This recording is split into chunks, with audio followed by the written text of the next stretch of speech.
and viewing audience to the 4/21/21 meeting of the Solid Waste Subcommittee of the Public Works and Planning Committee. First item of business before, let me get the electronic meeting verbiage out of the way. This meeting of the Solid Waste Subcommittee is being conducted electronically pursuant to Governor Bill Lee's Executive Order Number 16. I would like to ask for a motion that conducting the meeting electronically is necessary to protect the public health and welfare of the community because of the coronavirus. So moved. All right. Second. And a second. So, Rachel, if you'll do that, and then roll call approval.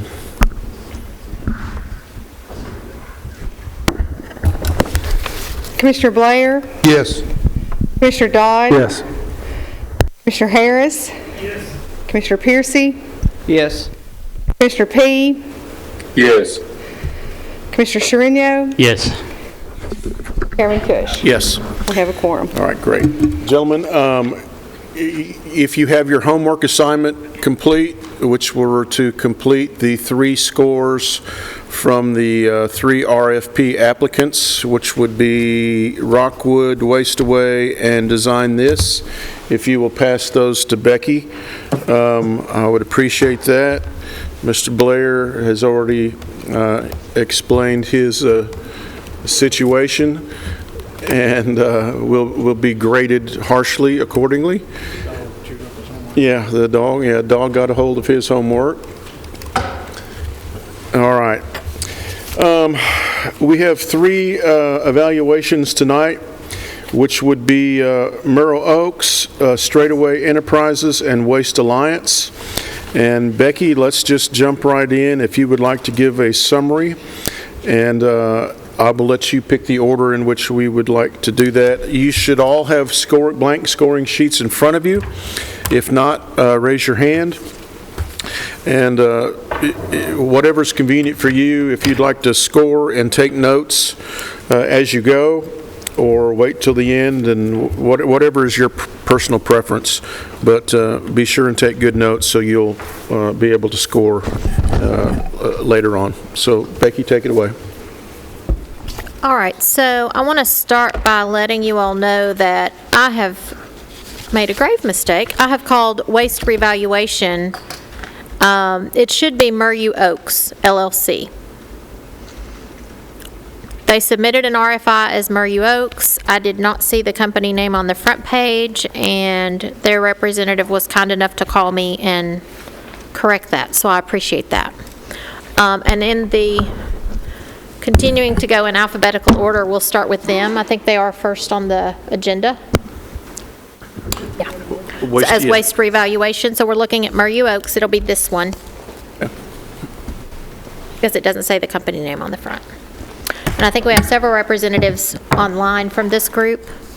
I'll give the summary, and then I'll turn it over to the chairman for questions. This proposal represents a turnkey waste revaluation project with maximum energy and materials recovery, supporting principles of a circular economy. The gist is a flexible, comprehensive, sustainable, and innovative technology solution for municipal solid waste management. It's a combination of multidisciplinary experience and competencies, including partnerships and technology providers. Murrow Oaks is actually an independent technology network that was founded in 2016. Some of the benefits that they point out in their proposal are the innovative smart chain processing, which you'll see is represented as SCP throughout the document. It's a proprietary, innovative process that combines compatible waste processing technologies in an integrated and synchronized chain. Basically, they want to maximize energy and material recovery. It's a sustainable solution for the future. More than 53% of waste is converted into useful products, and the maximum energy recovery is 78%. It's a proven concept. There is a proof of concept plant in Belgium. It converts 120,000 tons of mixed waste into a refuse-derived fuel. The project team is a consortium of several seasoned entrepreneurs with proven professional record, engineering, green technology, and financing. If you're looking on this summary, the team is there in the middle for just the SCP piece, and then you've got your technology partners at the bottom. This kind of reminds me of the designs this presentation or proposal that was, there's a lot of different technology included in it, so I'm not going to do it justice. I'm going to let the folks that are actually presenting to us or answering questions for us present more about the technology or answer your questions. I'm going to cover just the steps that they go through. The description essentially starts with core processing. The intake, 120,000 tons of mixed waste. There are treatments for separate component groups, in other words, different types of materials. You've got your recyclables, non-recyclable plastics, there's your list. Organic liquid pressing to separate biomass or food waste from other waste. Separating or sort line, recyclables, non-recyclable plastics, non-recyclable organic waste, and then the fines or the residual. They do have a recycling of plastics component, plastic conversion, and organics conversion component within their system.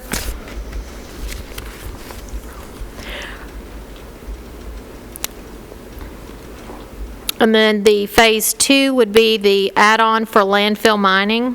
They would begin with the core process, but then they would add a separate process at the end. Basically, it would be a sort line that would result in usable feedstock from that process. The end products are typically pyrolysis oil, second-generation biofuel, recycled plastics, and bio-coal pellets. They do have purchase agreements that typically indicate pyrolysis oil is sold at market for $700 to $850 a ton. Bio-coal pellets are sold at market for approximately $200 a ton. Recycled plastics are upgraded by compounding and sold at market for approximately $300 to $600 a ton. Recycled organics are sold at market prices, and then inert materials are currently cost neutral.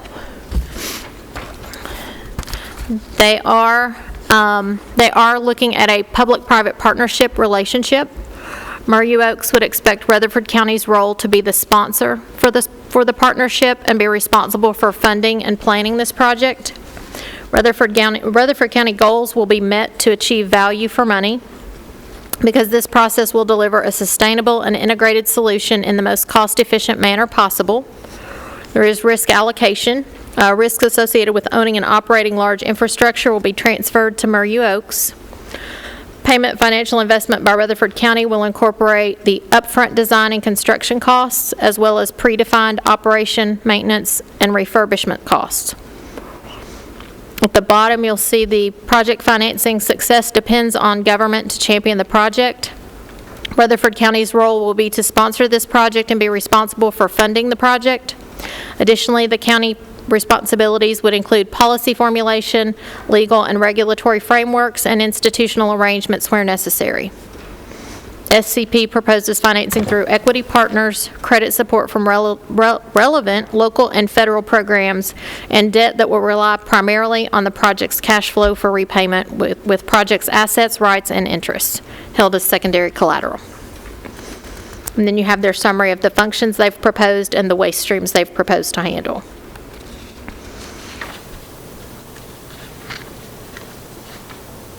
With that, I'll ask Commissioner Cush to... Yes, Becky, thank you. We have the representatives on virtual, correct? Yes. All right. Gentlemen, do you have any questions before we hear their presentation? If not, all those virtual, if you would like to introduce yourselves or figure out who's going to go first, I will let you have the floor. Can you hear us okay? Thumbs up if you can. Okay, good. Thank you, Steve and Robert. I'll let you guys have the floor.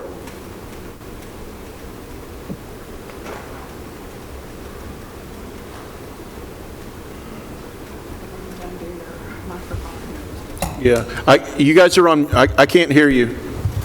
Lena, can you hear us? You're on mute. Yeah, Lena, I would assume you would want to start, maybe? There we go. Robert, get a little closer to your microphone. Okay, I was going to pass it on to my colleague Bruno to do a technical presentation. Okay. Hi, Lena. Hello.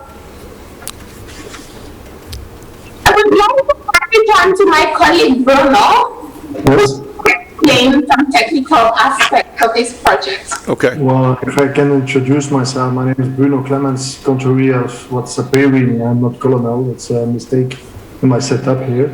I've been part of the team who set up the plant in Belgium, Rutherford. The plant was now the SCP running, the smart chain process. In fact, the idea was born 5-6 years ago by somebody, by our boss, Luc Descender, who was very concerned by the fact he wanted to find a solution to avoid what we have in Belgium, forgive me to cite this small country, but to avoid the waste to go to incineration or to landfill. And so the SCP, in fact, resumed is the combination of several existing technologies and one very, let's say, improving one. And the principle is to sort everything properly out automatically with a partner was from the States, BHS. I think they are also joining the party tonight. And the first step is a very profound sorting system based on giving my English. I'm not English speaking, my French is much better. But it's based on the infrared sorting and artificial intelligence, where the outputs, let me first start with the input. The input is what we call RDF. RDF is the synonym of refuse derived fuel, and that's the kind of waste was pre-sorted and is destined to incineration. So when it's coming to us, it's going to the sorting line. The flow out is separated in organics, two streams of plastics, the rigids and the foils, PVC types, and paper carton and organics. And what's interesting us the most is the plastic flow, the polymers, where for the foils we have a solution, what we call P2C, standing for plastic to chemicals, where the polymers are, by a cracking method, kind of pyrolysis, is reduced to, we go back in the system where the output is in fact a kind of diesel or a kerosene or a naphtha. And so the concept is proving that from products who are considered being not recyclable, we can go back and or virulize or recycling it. So the output of all this waste, it's 100% recycled or find back without losing anything. The output is all paper carton, it's hard plastics, rigids, who can be can be recycled. Of course, is the foils who are used to create fuel or naphtha, or the lefts is to be used in building components. That's in 2 words, if you forgive me, be short on that, what we do with it. I don't know if this is enough for you to understand the basic principle of the SCP. All right, let me ask a quick question. On your RFP, you're talking about the Belgium site that has 120,000 tons per year. I don't know if that's U.S. tons or metric tons. I'm not sure. Metric tons, yes. I'm sorry. Metric tons. Okay. So, you saw in our scope, we don't have nearly that many tons. So is your system scalable for, okay, I see you all shaking your heads. Talk to us about a minimum, I guess, of what you would need, or how does that change? is it more, I'm assuming it's more costly to do less, a smaller unit, unless everything is so modular that you can just keep adding on. Yes, exactly, you're right.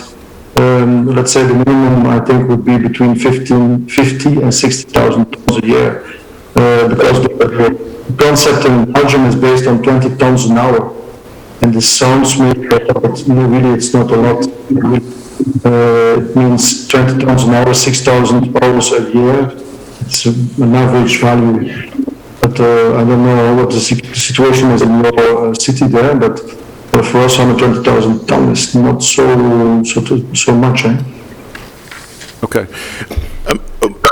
It's not to say that we couldn't get 120,000 tons a year. We would just have to bring in some outside counties as part of the partnership to be able to meet that maximum for the time being. So that was the question. No, 120,000 is not the minimum. I think the business model will have to be recalculated to see how how's the reaction on 50 or 60,000 tons. It's possible, but it's a fact how higher the scale or more the profit is or the business model is profitable.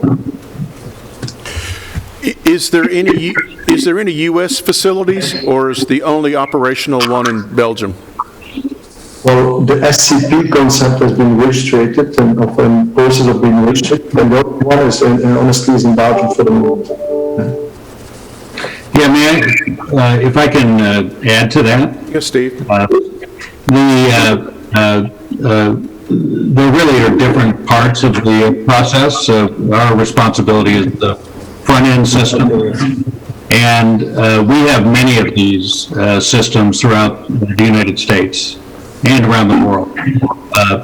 But we build the front-end MSW system that takes in raw waste and separates then the different components. The recyclables are always the first order of business, and then after that we would separate a stream for the SCP process. In fact, the image in my background is a plant that we built in South Carolina, where we provide all of the entirety of the system. I have to be able to also note that all of the optical sorting and the robotics here, we manufacture those in Nashville at our facility there. So really, it's we have a local company that provides that technology. All right. So, Steve, in that building behind you, then in South Carolina, so does municipal waste come to that site via trucks, via rail, how does it get there? Yeah, it all comes by truck, so it would be the trucks that would otherwise go to the landfill. This particular site is at the landfill, and so rather than being tipped at the landfill, it comes into the site. We segregate different commodities, and then the remainder goes back to the landfill. All right, so you pull out anything of value. Correct. Recyclables, glass, metals, and then what's left, organics and the trash that you can't do anything with, then becomes part of your fuel source. That's right. Yeah, so for the SCP process, they're looking for a particular type of material, and it's those things that are not otherwise recyclable. So, for example, plastic film, and I should add that we did provide the technology, both the optical sorting and the robotics and AI to the facility in Belgium. So we have a deep understanding of the process here. But we're looking for those things that otherwise don't have a value, that things like plastic film that would go into the SCP process. Okay. When you say plastic film, does that mean like the really thin sacks we get at the grocery store? Yeah, It does. Yeah, it's made out of polyethylene and/or polypropylene, and so that gets combined and then introduced into their system. Okay, and tell me a little bit about then the fuel that would come out of the other end of the plant there in the picture. Yeah, I'm going to in our site, or you mean in the Well, in or the one you're process? proposing in the RFP. Yeah, let me defer to others Okay. on that. Let me ask a quick question. Where in South Carolina is that plant that you're in? It's in Berkeley County, Okay, thank you. so adjoining Charleston. Okay, thank you.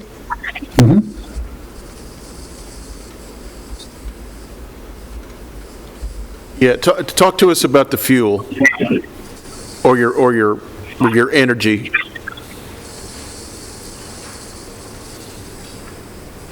Bruno, answering the question about the fuel. Can you speak to me? Can you tell me a bit more about the resulting fuel? So the system is in fact, the system is in fact a cracking metal kind of pure release. As I told you before, the molecules chains are broken in different sizes. It's going to the system where we get out three kinds of products for the moment. It's a kind of diesel, EN 590 similar to. And then kind of kerosene and the naphtha. The naphtha is something you can use back into the process of recycling plastics because it can be used as a basic product. And for the moment I cannot tell you more about this because it's still, let's say, a part of the procedures of the company. This is something that is done now. We are producing actually with only one module. We are producing about 1,400 kilos an hour, non-stop, 7 on 7, 24 on 24 hours.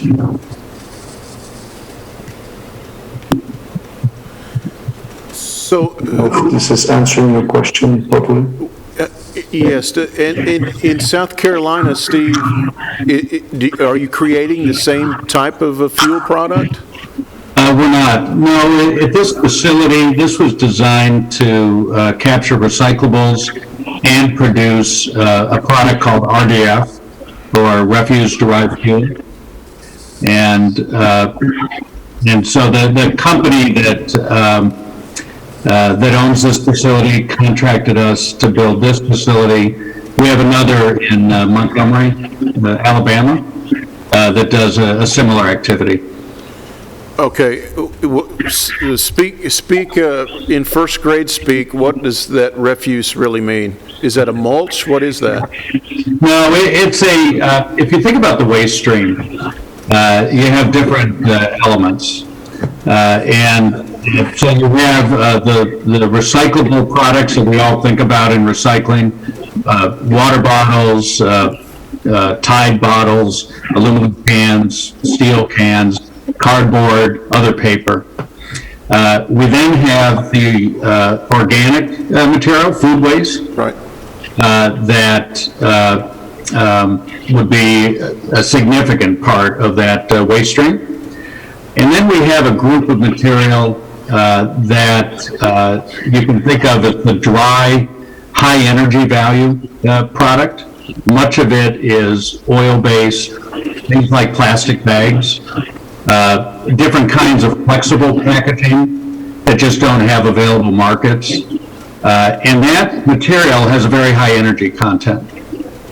And so in the South Carolina facility and Alabama facility, we're packaging that with some of the wet paper and things that can't be recycled. And that then goes to cement to be consumed as part of the energy source. So they have different options for energy. They can use coal, they can use natural gas, or they can use this refuse-derived fuel. Okay.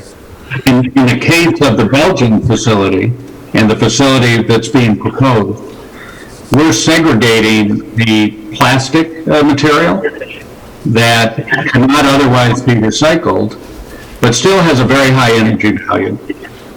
And that's being cleaned in the system that we build and presented then to the next stage of the process to go through the cracking process that Bruno is describing. Okay. And that's what they're doing today, with the output being diesel. All right, and so for the Rutherford County proposal, you are proposing that it would be unlike the South Carolina and the Montgomery, Alabama facility.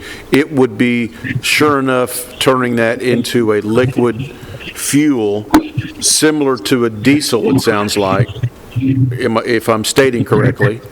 Right, a diesel fuel, and then is that sold on the open market? Do you have buyers for that, or is that something we then could use in the county to run our vehicles, or is it a different grade of diesel that has to be refined further for? Talk to me about that part. Yeah, I'll defer to Bruno on that.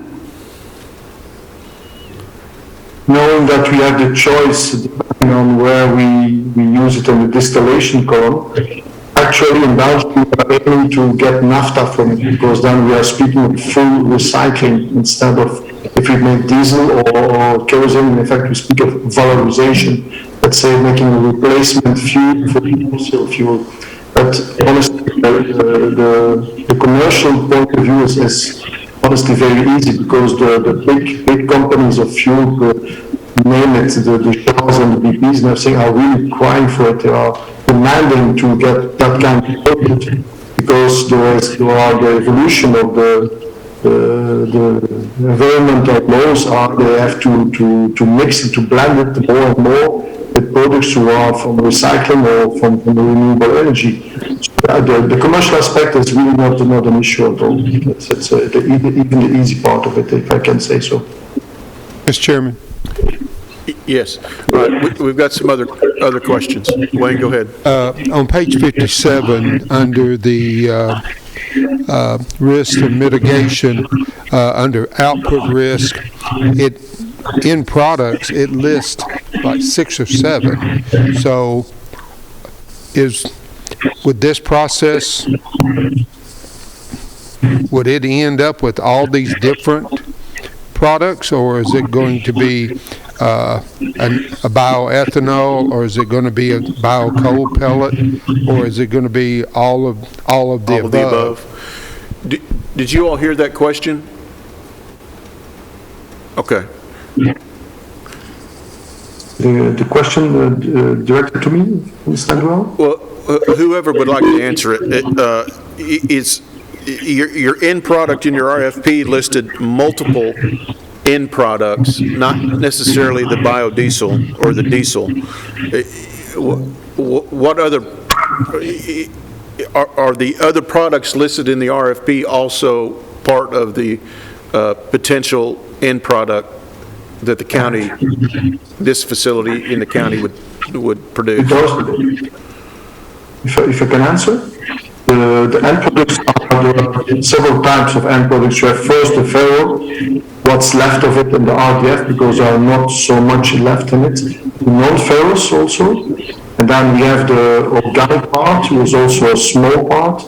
And in the Belgian type of RDF, because you have to accept that each country, the waste in each country is different. It's depending on culture and habits and things like that. But in Belgium, the mainstream left is plastic, rigid plastic foils, and paper carton. So at the end, we have several outputs. And to resume it, it's the organics, the plastic rigids, plastic foils, paper carton, the ferro, and the non-ferro. And we have always a residue who has not been recognized by the sorting tower, although it's very performant. But that has been used to in a gasifier to get all the thermal energy out of it needed to organize the plant and to supply the plant in and heat. Also, we make steam of it, steam turbine generator, make our own electricity. So the SCP concept is in fact using the all possible energy inside the waste and trying to sort out maximum and to recycle everything. So all the outputs, all what's coming in is sorted out and output. And in that point of view, the BHS sorting line is the primary setup and the most important, in fact. Anybody else want to add? Maybe Steve can complete my explanation. Let me ask you about construction and demolition debris. Can you handle anything like wood products, shingles, storm debris, tornado debris, brush, things like that, or do we need to keep that separated from the waste stream that would come to the facility? Generally, you keep it separate. We do quite a bit of construction demolition processing, but we really don't want those two streams to be commingled. The equipment that we use to separate the different items it's a different equipment setup, and so we can certainly handle it, but not as part of the MSW stream. All right. Mac? The product that you would like to receive would be more like restaurant waste and home kitchen waste? No, I think the assumption is general waste, just the black bag waste from single-family homes and multifamily homes. So you would not want furniture, mattresses, any bulk items. You just want what would normally be in your kitchen trash can, plus recyclables. Correct. That's right. But not restricted, just to be clear, not restricted to food waste or yard waste, but really any of the trash that's being collected now.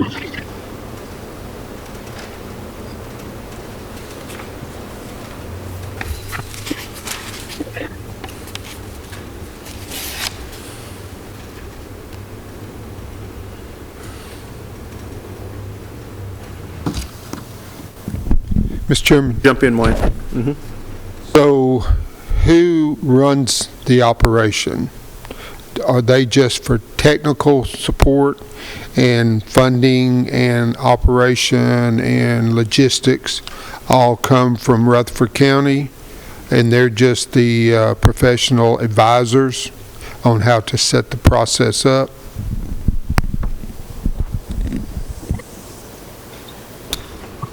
Did you all hear the question? Would you please repeat the question? Sure, Lena. The question is, what does does Mura Oaks, what is your real part in the partnership? It looks like you're asking us to build the facility, build the infrastructure, and do we just turn it over to you to run, and you provide the engineering, or what is the relationship between your group and then the county? Was that said about right, Wayne? Okay. We are looking at a public-private partnership, ideally. So Mura Oaks is the facilitator for the project between the SCP group, which is the technology group, and the county. So we were looking at a public-private partnership, and ideally, we, the private party, would build and provide the engineering, we would construct the facility, and the only requirements we would ask of the county government would be financing and land. All right, so if I understood correctly, Lena, we build, and then you guys run it. Did I say that correctly? We will build, but the financing would come from the county, ideally, or part of the financing would come from the county. And yes, we would operate the facilities. So Okay, so we finance, you build, furnish the equipment, the machinery, the technology, and then you would put the personnel in place to run the facility, manage the facility? yes, Yes? Okay, all right, okay. I think all of that is also negotiable. That's part of the whole public-private partnership deal. So we are open for negotiations with the county on that. Steve, Bruno, would you like to add anything to that? So Lena, once it's built and once the county invests in the construction and the actual infrastructure, is there a tip fee for the county to bring material to you?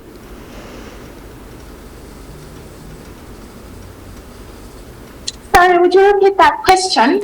I'm sorry. Will the county pay you a tip fee when they bring material to you after they've paid for construction of the building and the infrastructure for the facility? Bruno, would you like to answer that question? Well, I will give an example of how we are now developing a partnership in south of France in Toulon, where we are developing with a local partner 3 silver plants in Marseille and Toulon and near Bordeaux, if it says something to you. And we're always aiming to have a partnership with a local specialist who is involved already in what's the market of the business of the waste, because they have the introductions then. So the equity is built partially with the partnership and then of course completed with banks. And we have from locally, we have gate fees depending on the local situation, who can vary between, and I speak in euro, forgive me, between 60 and 80 euros a ton, metric ton coming in.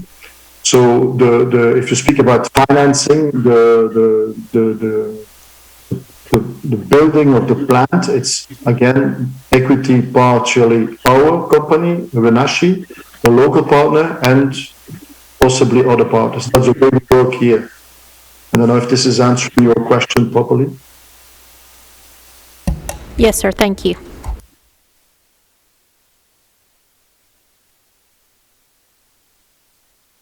On the back end, whether does the county get to participate in any of the profits for the recycling monies or the sale of the fuels byproducts, or is that all considered your part of the contract price? I think if I may answer, I think it's obvious if the county is shareholder in the company, it will participate in the profits. And again, we have two kind of profits of our revenue. We have the gate fee of the product coming in, and we have the value of the end product who is positive at the end as fuel or paper carton, even if sometimes it's depending on the purity, it's a zero, but then okay, you have made profit on the fact it's the gate fee is negative. The ferro, the non-ferro, or the plastic, the rigids. So the ideal of the concept is to have gate fee at the entrance and to sell the product at the output, and that the difference is supposed to pay the shareholders to pay the investment and the shareholders on the profit. Okay, so we would all participate in the profits. That's proportionally to the investment you make.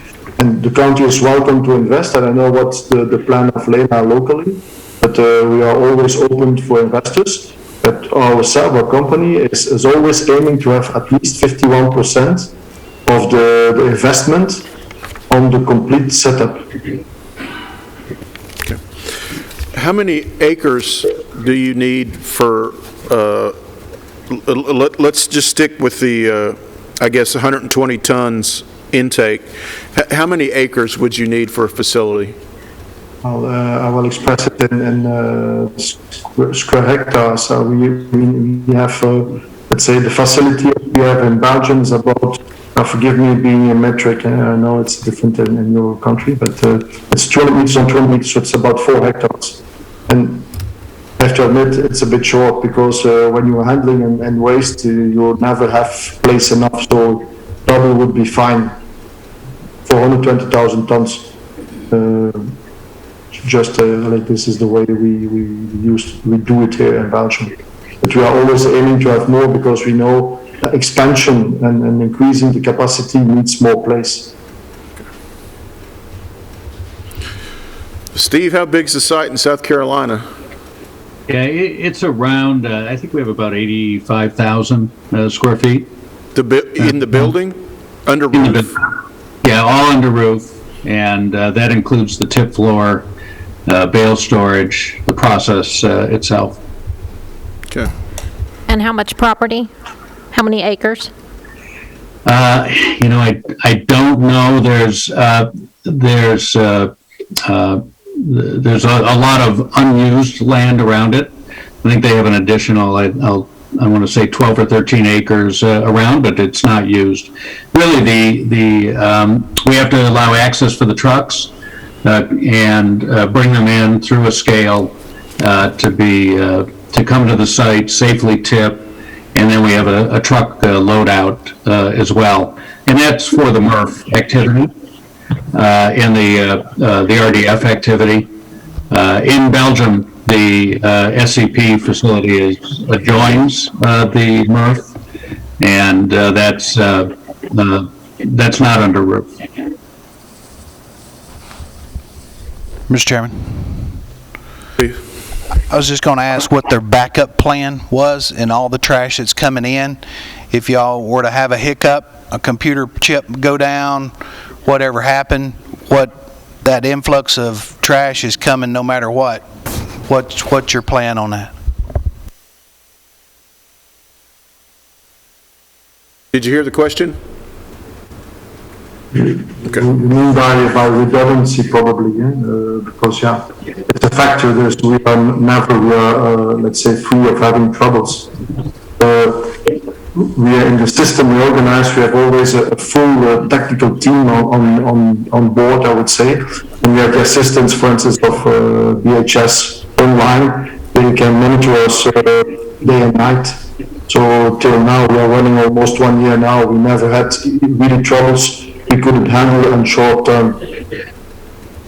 And I'll add that we have many facilities around the U.S. and other parts of the world. We, really have had no occurrences of prolonged downtime.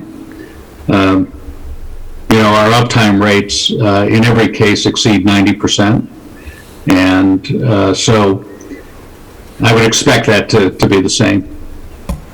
Your tip and floor then is it like normal, like what we've been seeing, like a 3-day capacity on tip and floor? That's a pretty standard tip floor space. How long has that facility been operating in South Carolina? That facility has been around, I want to say, about 1.5 years now. Thank you. The first automated system that we developed, we installed in San Jose, California. That was in 2008, and still in operation. That's a very large scale facility, small footprint but a lot of volume in it, and we have multiple facilities between 2008 and now. And in fact, since this facility, we've commissioned 2 other large-scale MSW plants. Mr. Chairman, so am I to understand that what they are proposing for us is a like-kind facility that's being operated in Belgium presently? Is that correct? Correct. And if that is correct, I'm still curious as to the end product, because it says that it's being sold, so the facility in Belgium, the end product is being sold to who or whom in Europe? And what is being sold? Okay, if I can answer that, the paper carton industry in Europe and in Belgium is quite well developed. So, in fact, I wouldn't say it's on the spot market, but we have several customers where we can discuss about paper carton. They are, depending on their demand, we can provide them. If you speak about ferro and non-ferro, that's also a market which in Europe quite easily to approach and to sell to. But the main thing for us, as I explained, is the fuel we make from the plastics. And there, for the moment, we are finalizing a contract with a major player on the petroleum industry. I'm not allowed to pronounce his name yet, but I can guarantee you it's one of the big players on this market. And again, I can assure that they are demanding of that kind of product. The prices are very well, are very good. Yes. But if it's something, if that's an opportunity for you, you are free to, let's say, we can invite you to visit the plant in Belgium if it's interesting for you, and you can see by yourself how we are working. You can also consult our website to give some images and a presentation about how we do it. Feel free to be our guest on that level. Mr. Chairman.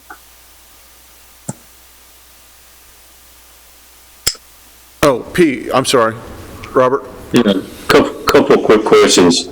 Well, one thing, he mentioned that 4 hectares was needed for the size, and that's about 10 acres. And part of my question is got to do with that. We're talking about diesel type fuel and basically a distillery or distillation. Are you talking about storage plants on this facility and tanks, and how large would that be? And also, I'm interested in the carbon footprint, what kind of output we're going to have as far as what's going into the atmosphere as far as pollutants, if any. Yes. That's a very good question, interesting question. In fact, we have to store fuels, we have to comply with the most severe regulations on that level.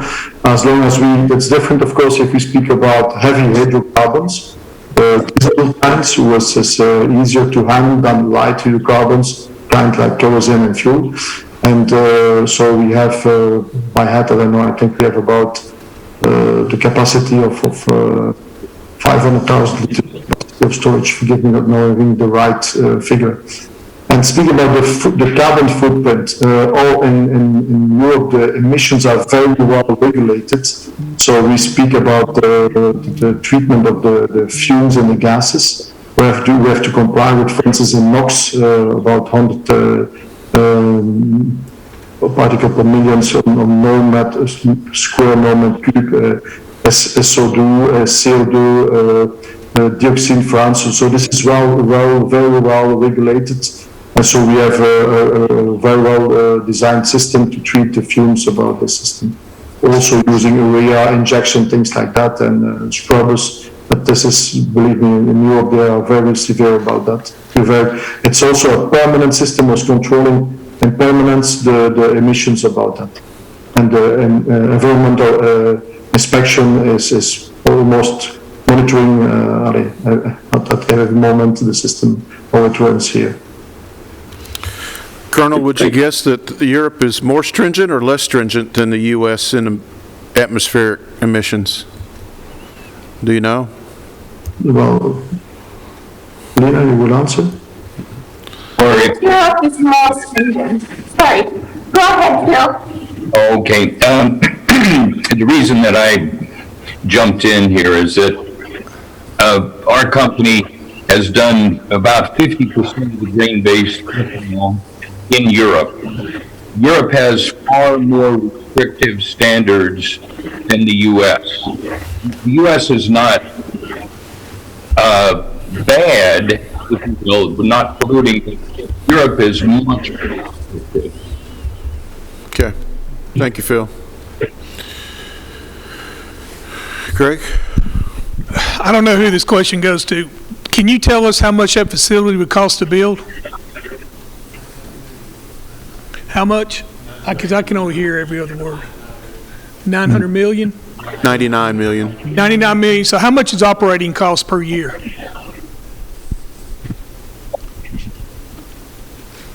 Nobody? Forgive me not having that figure in mind now for the moment. I'm not involved, in fact, in fact, my first role was plant manager, and till last month, and now I'm involved in business development, as this is really an important issue for now. But I don't have the figures right now in head for the moment. Forgive me. Okay, my last question is, you said that we could possibly share the profits 51/50 or 51/49. So would your company be interested in financing 49% of this facility? Well, I don't know if I can speak for Lena, but the standard with us in business development is at least financing 51%. So we want to be major involved in investment, but also in the exploitation, the building, the engineering, the construction, the exploitation of the site. So we believe in being involved full. We prefer not selling license, but to really to run the plant from our concept, in fact.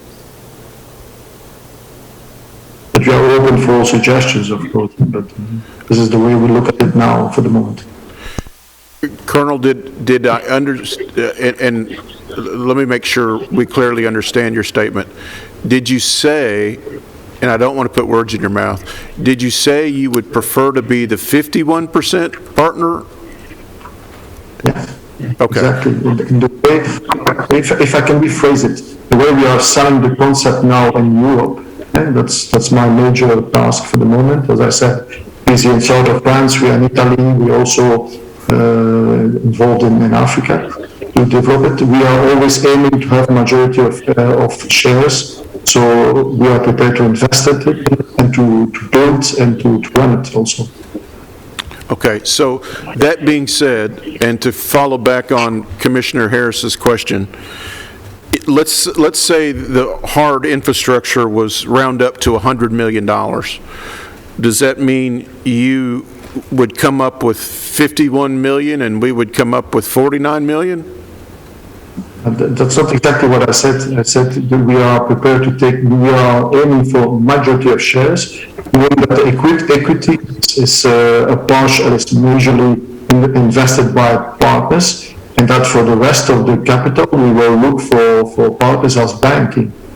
So it depends how you approach it. But forgive me, in fact, I'm not the right person to speak about building up the equity and things like that. I just speak about it by experience and the way we propose it for partners in Europe. Okay. I give you an example. If we speak about 30% of equity, we would invest 16 million, just to give you an example. The second partner is investing 14 million, and we go for the 70, we go to banking or things like that. But again, this is something I think Lena will answer better on it than I, because she's developing the project in your country. Okay, so to sum up, and again, to be clear, correct me if I'm wrong, I think what you're saying is between a variety of different partners, the county would not be on the hook for the entire $99 million. May I invite Lena, who is running the project locally, to answer to that? I don't know how she, with her company, she are approaching the subject. And again, this is not really my part of the development. I understand. May I, if you don't mind, Lena? Yeah, I'll just step in. Lena and I talked about this earlier. I think that's not particularly defined fully in the response. But typically, with Renasci, they did fund the entirety of the Belgian process as far as equity, and then work with banks to provide funding. I think in this case, the expectation would be that the county would provide material commitments around that, for some tip fee, and that would enable then renegotiated funding, and they would look for equity sources outside of the county. Okay, all right. A very typical setup. Okay, typical, not difficult, you said. Pardon me? You said the typical setup, not a difficult setup. Well, it's never easy, Okay, but, all right. but yes, I meant typical. Okay, all right. Any questions on the part 2 or phase 2, which is the mining part of the RFP? Mac? On the RDF, the refuse-derived fuel, you have markets in Belgium. Do those same markets exist in southern Middle Tennessee?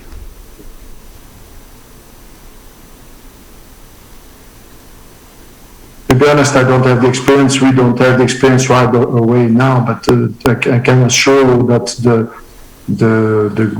bigger players in petrol companies are really demanding for that kind of product, because anyway, where in the world they will have to assume soon they involve a proportion of renewable or from the recycled part. So we're really not afraid that this is even the easy part of it, selling the petrol, the fuels and things like that. The easy part for us now. The contracts are in process actually now, and since we began the project, we saw only the price increasing and the demand also.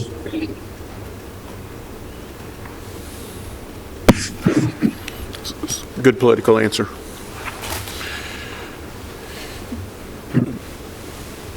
I hope this has answered the question. On the reclamation of the landfill, talk to me a little bit about that. What's your thoughts? Can you formulate the question, please? In your presentation on page 25, it's talking about reclaiming the Rutherford County landfill. Talk to us about that process, please. Lena, can I invite you to jump in here, because I don't have the file with me actually. No, I think he's asking about the suggested landfill mining part of SCP. Forgive me, I didn't hear you clearly. Could you repeat the question, please? Landfill mining. Yes. SCP be able to do landfill mining at some point? Landfill mining, but honestly, in Belgium we didn't do it yet. But if this is a proposition, we will have to study it more deeply. Honestly, I cannot answer that question right away now, like it is. Okay. Anybody else? Mayor? Thank you, Mr. Chairman. Maybe I missed it, but where do we talk about transportation? How do we get the feedstock to the facility once the $99 million facility is built?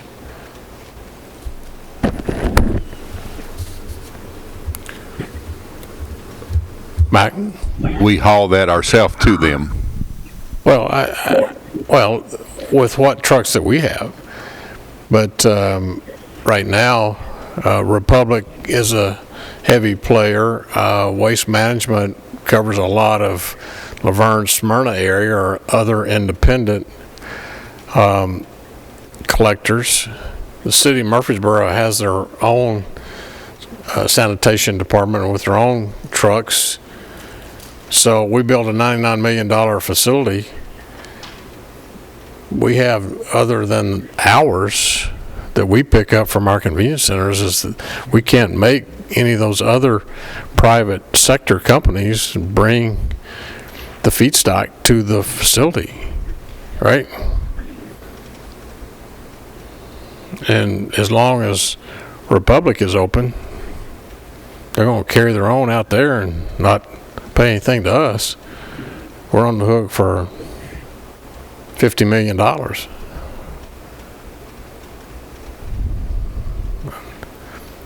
That's a very important piece, Mr. Chairman. It needs to be connected. These dots have to be connected to bring the feedstock to the facility that we would be proposed to build. Mr. Chairman, this is an open-ended question, not necessarily for the group. Are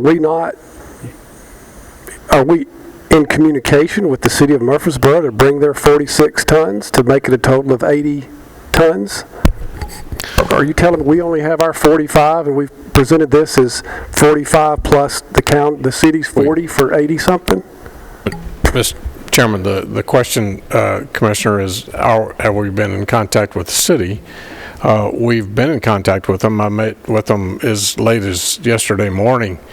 They are waiting for us to go through the RFPs and then narrow them down to the top three or four, and then we'll sit down and bring them into the fold. I think that's been the thought process from the very beginning. Instead of having us go through it, our full commission go through it, their full city council and all four cities go through it, we felt like that it was best to let this committee here, which is a subcommittee of the Public Works Committee, to go through, ferret out the RFI, then the RFP, and narrow it down, and then sit down and negotiate. So it's premature to say that.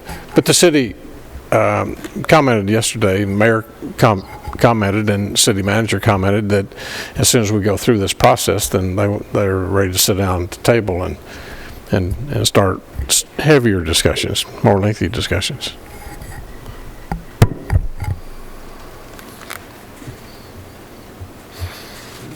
Mr. Chairman. All right, Becky, do you have any closing questions? All right. Mr. Chairman. Yes, Robert, I'm sorry. Go ahead. Another question. We talked about cost, which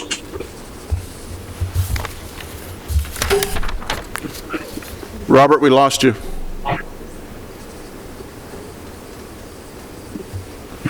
Robert.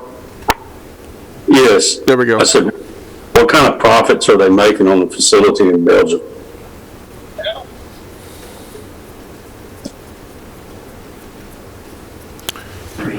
Is that something you can answer, Lena or Colonel?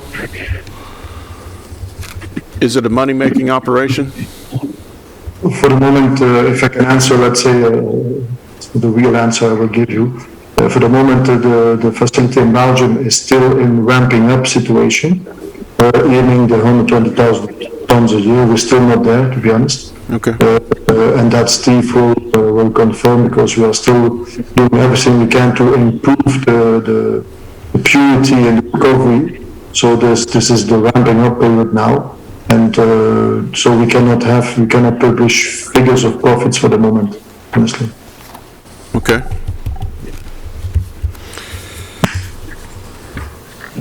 When will that facility be in full operation, or is it right now? No, in fact, the aim is to be in full operation end of June, where all the modules of the SCP will be full running. But actually, for the moment, as we speak now, the production of fuel is on 100%. We are 100%, and we are with one module only. We are producing about 1,500 kilos of HAC, those heavy hydrocarbons, an hour, actually. So this part has a serious value already, but the other parts are not really full operational for the moment. We're still in the process of ramping up and improving the system. All right.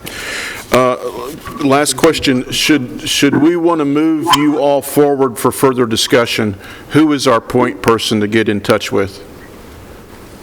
Rebecca, do you have that initial contact information? Lena, are you the initial contact person? Yes. Okay, all right, very good. Any last closing comments on your end? Other than that, we've enjoyed your presentation. It looks like you have some real opportunity in the U.S. for certain. I'd love to hear some more, and I'm going to do my own little research on your Charleston plant, mainly because I love Charleston. I'll go and see it myself. But I want to thank you all for your time and effort and for your RFP, and hopefully get back with you and chat some more as we develop some more questions. So thank you all. Very good. Thank you very much, Mr. Chairman. Thank you. All right. Hope to see you in Belgium soon. Yes, yeah, me too. I hope to see myself in Belgium too. Sharing chocolate. Yeah, all right. Thank you all. Thank you. Bye-bye. Do you all need to take a quick break? Are we ready to keep? Wayne says yes. Yeah. All right, let's just do a short 3 or 4 minutes. 5 minutes. All right, let's return to order. Becky, next on the list would be? All right, next on the list will be Straightway Enterprises. Their presentation was already pulled up. Straightway it is. All right, in their proposal, they have in Appendix 4, they have outlined their public education and community outreach piece. The proposal does include mention of an initial mailing, instructional how-to packets, quarterly publications, and website support.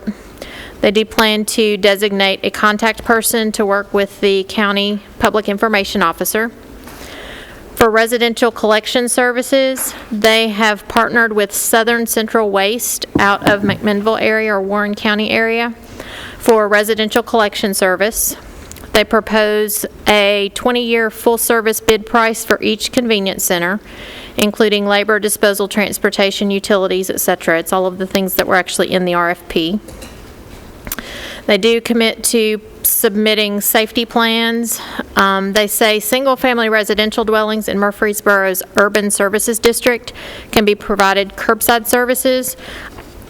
When Dr. Jordan comes forward, I'm going to ask him to define that, only because I'm not familiar with what the Urban Services District would be in Murfreesboro. I'm not sure they have a separate general and urban services. General Services District residents in Murfreesboro are eligible for curbside yard waste collection. Curbside recycling would be service would be provided once a month. Curbside trash collection provided once weekly. Brush and yard waste collection would be collected 4 times each year based on zones throughout the city limits. There is reference to brush not being collected in satellite cities, and I think some of these areas are in Nashville, so I'm going to double check that as well. Residential food waste can be delivered to convenience centers free of charge. Backyard composting bins would be offered for sale at convenience centers. Household hazardous waste, up to 15 gallons or 100 pounds of unwanted and unused household hazardous waste will be accepted at 2 convenience centers each month at no charge. Electronics waste would be accepted at 3 convenience centers at no charge, and then pharmaceutical disposal they would expect to be delivered to local public safety or police stations. For processing, they say they can demonstrate permitted facility capacity for the first 25 years of the agreement. Facilities not owned by Straightway will be clearly identified, and if you're following along, that "and" should be "and" in the narrative. Clearly identified and provide a letter of intent from the owner to manage county waste materials for the duration of the contract. County waste material will also be accepted at proposed facilities during convenience center operating days and hours that are posted. Source separated materials will be screened for contamination. Proposal outlines the steps of a single stream recycling system. For transportation, Southern Central Waste agrees to partner with Straightway Enterprises to provide transportation services. For disposal, Straightway can demonstrate a permitted landfill capacity for the first 25 years of the agreement. Straightway Enterprises will provide the name and specific location of each listed facility to include the life expectancy and permitted capacity. Landfills not owned by Straightway will provide a letter of intent from the landfill owner to manage county waste for the duration of the contract. Straightway Enterprises proposes to mine or exhume the permitted footprint of the Rutherford County-owned landfills. There is a financial partner who's willing to partner with Straightway to help fund the project. Straightway has only included a contingency for the estimated cost of fees listed with final cost determined after the second round of interviews or communication. The proposal does also include a separate safety proposal in Appendix 3.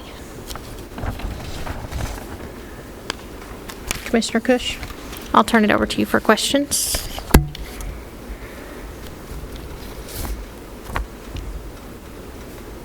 Okay. Is there Becky, a presentation or PowerPoint? Yes, here's the first piece. So Dr. Jordan is going to come forward and present part of these. He's got this slide and then a couple of others, or a few others. Welcome, Dr. Jordan. Good to see you again. Yes, sir.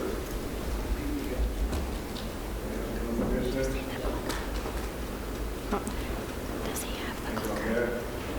I don't know. Do you have the clicker?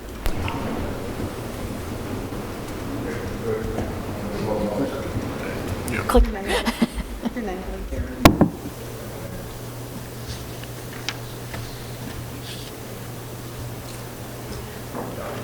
This is my chief operating officer, and my chief security man. That's the things I can't answer. They can answer for me. And how you doing, Mr. Cush? Fantastic, Doctor. Do you want this or the presentation? What I wanted to see if we can pull up is the evaluation. For 10-point system evaluation.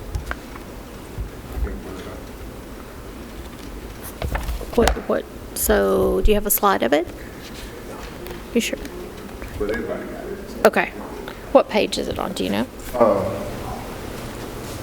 It's I think everybody got it though. The evaluation criteria, the 10-point system. Yeah. I wanted to hit them points. So we can be on one accord, basically. Let me tell you a little bit about myself. I'm president and CEO of Straightway Enterprises. Born and raised in Mount Pleasant, Tennessee. We got a waste problem down there too. Got a water treatment problem down there as well. Learned a lot about logistics and automated logistics and things of that from the military, Army, and I came out overqualified. So basically, that's what my mind capacity is, to bring things together, bring people together on one accord to solve a problem. So we already know we're in the impasse with this landfill situation. The number one thing we need to do is mine. So Mr. Yancey, he got his mining certificate.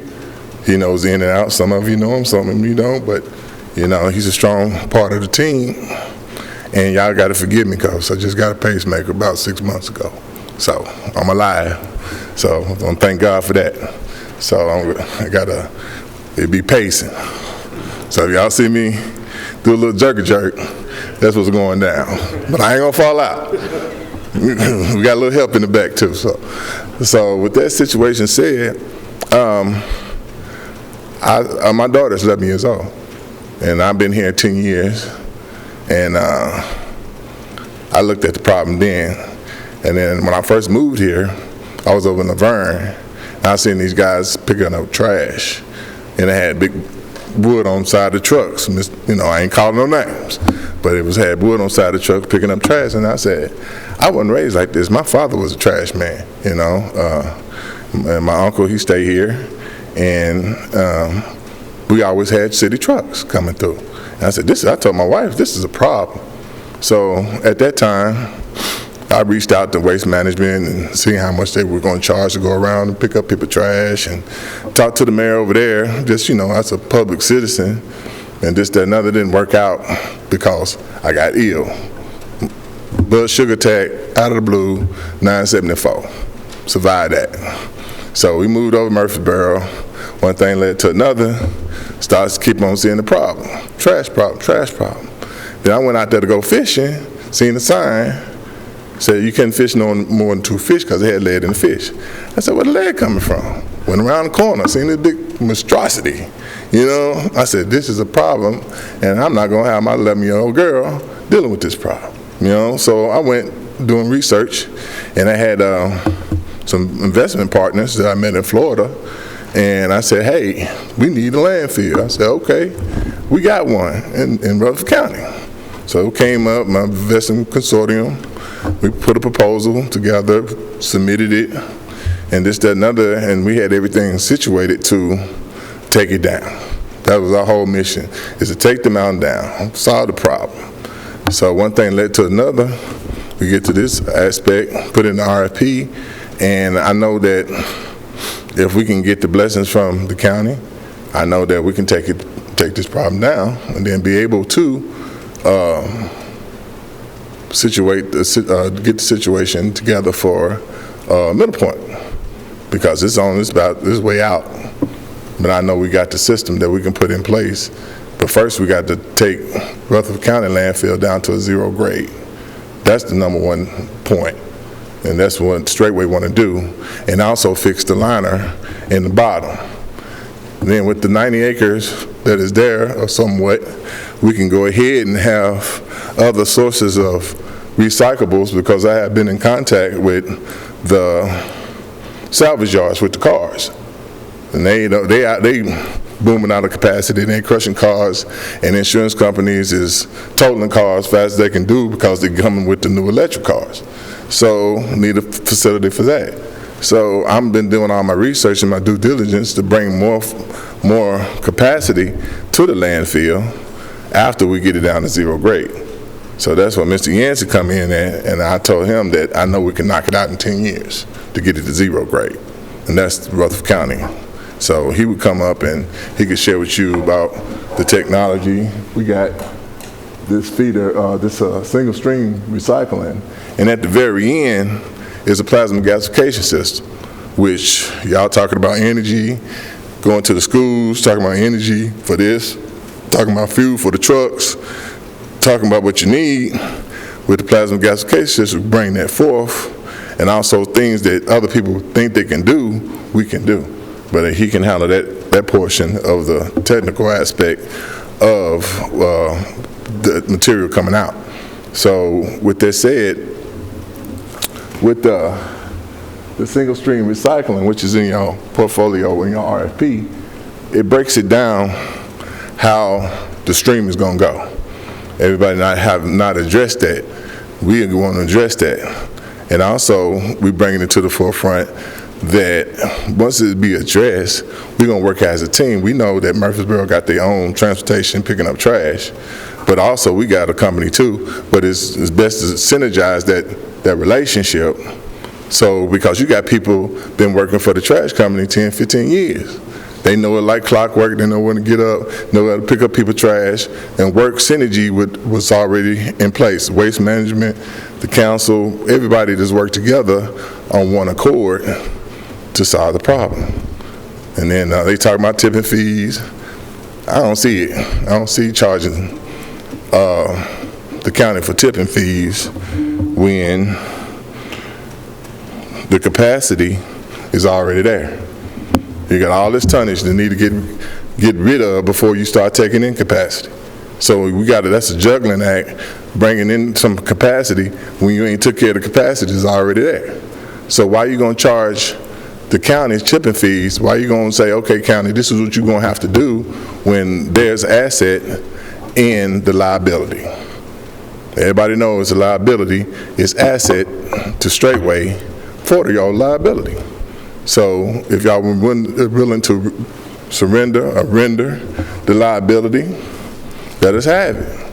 And in the same token, after things been awarded, then we can go into negotiation on the profit that the county can get, but we can't come with that conclusion on what we could pull out of the capacity to be able to render some type of compensation to the county until we know how much capacity that we're dealing with. This is what we got going on. This is the market value for this commodity, that commodity. We got to know that information. So with that said, with the liability, that's what we're going to need from y'all. And once we take up on that liability, clear out the situation, let it Straightway conduct a new path to be able to get us to clarity. And right now, there's a lot of confusion. And confusion don't bring forth no understanding. So that's what we hear, Straightway, going to have the I's dotted, T's crossed, which you heard Miss Becky pronounce what we're going to do. We just want to meet the point system like we in high school. You know, hey, we meet that 10-point system. Hey, let us be able to take the liability and bring forth the power structure that is needed for our county. And I'm from here, and I want the best for our teachers. I want the best for our law enforcement, our fire department, our county clerks. Everybody, man, need to upgrade. And I think that landfill will give everybody an upgrade. You know, everybody need one, and it's long overdue. So I always taught by my father, another man's trash is another man's treasure. So that landfill is my trash, and I want it to be our treasure. So Mr. Yansky can break it down about what can be recycled, what's going to be pulled out of there, but he the champion of that situation, so I'm going to let him handle that.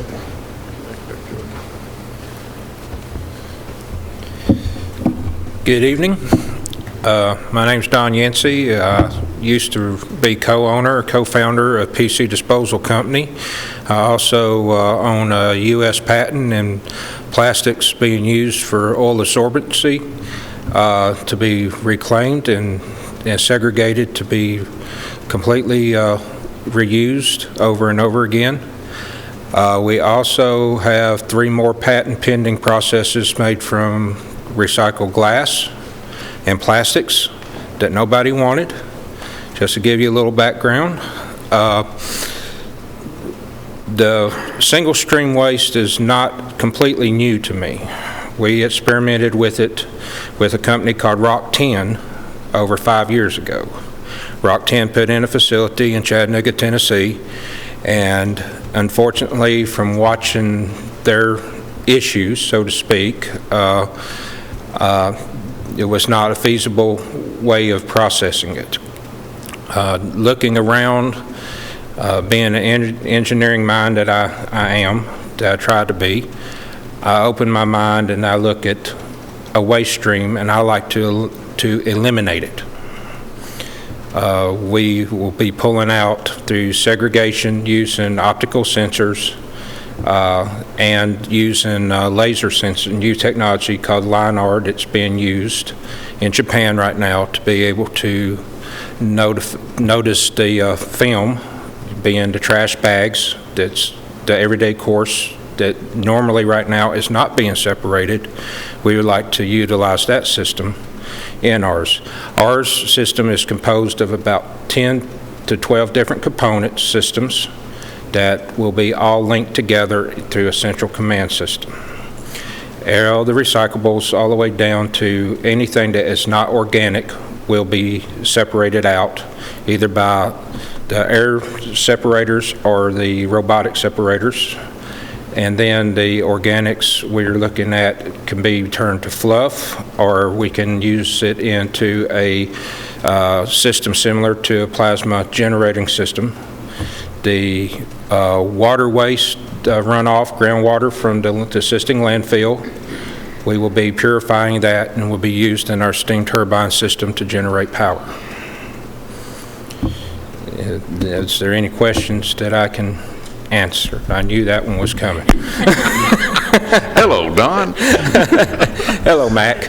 Now, are you speaking of the waste being generated at the convenience centers, or are you speaking of the waste being removed from the landfill?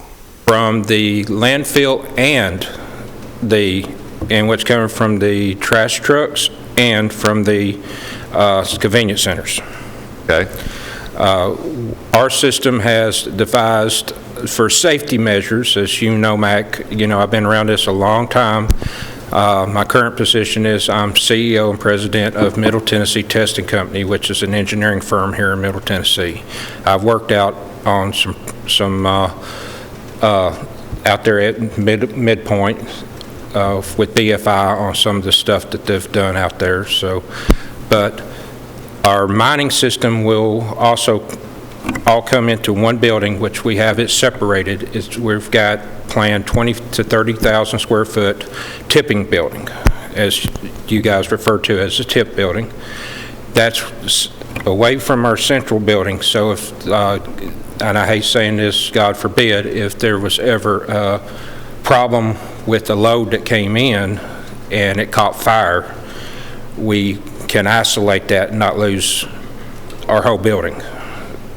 And then from there it's conveyed into a primary building, where then it's separated in that primary building, and then the recyclables will all be in this building, the process will be in this building, and then from that building we have a third building, which will be our where our material is shipped out. All our recyclables, we converge that material till we have enough cardboard for a truckload, for instance, paper for enough truckload. The other thing that I want to touch on too, with Chris's permission, is we believe in innovation. Yes, it's a recyclable product, but can we make money on that recyclable product by making our own product? Mac has seen in the past, I've fought for years with the state of Tennessee and the federal EPA to recycle CRT tubes, no television tubes. And we developed products from it, and we just never could get federal approval for a product made from that. But during the course of that, your glass bottles, your pane glass, even your window glass from cars, all that, we experimented with that also at the same time on making products, and that is all viable, marketable resources that we would love to, we're wanting to put in a 2,000 square foot laboratory on the premises that we will be looking at waste stream products to make innovative products that we can market and sell. Any other questions? Did I answer your question, Mac? It did. Where do you plan for this infrastructure, this building, to be placed? On the existing landfill, it's over there. On the Rutherford County landfill? Yeah, Rutherford County landfill, yes. Now, I have not been behind the gate over there, so when I was out there, it was locked. Everybody went home. You mentioned steam power at the end, or you mentioned power. I'm sorry. The last component of your comments were create power. I thought you said steam or turbine, or... Yes. Is that power for consumption back inside your facility? Exactly, and whatever SS generated power we will put back into the grid is my ultimate goal. Yeah, I'll let you. Another arm of Straightway that I'm certified through SAM, and I'm a federal contractor. I'm a certified disabled veteran, minority, disadvantaged business under 25 million. And also, I'm in the negotiation to be a diversity supplier for TVA. And TVA got a plant in Memphis called the Allen plant, combine plant. And I think that we could build a facility once we excavate the landfill to be able to get in a partnership, because I'm already in that partnership through me being registered through the federal situation, to be able to bring them in, TVA, to set up the plant, because they'd be willing to get in partnership with me because I'm diversity. So with that said, building that infrastructure, once we get to zero grade, we have the capacity to handle half of that facility in Memphis. And with that facility in Memphis, it's producing the net megawatts is 1,100 megawatts. That's the plant in Memphis, the TVA plant, combined steam plant. And they put it online 2018. So I know with the methane that's coming out right now, and also with the byproduct, and with this Island Combine cycle plant, we built half of that here. with the help of TVA, also with the help for USDA and EPA. Because I'm certified with the federal, I can reach out to these agencies and get the grants to be able to help a municipality. Because when we do a public-private partnership, then therefore we can reach out. But at that point, then we can get more grant money, do more things.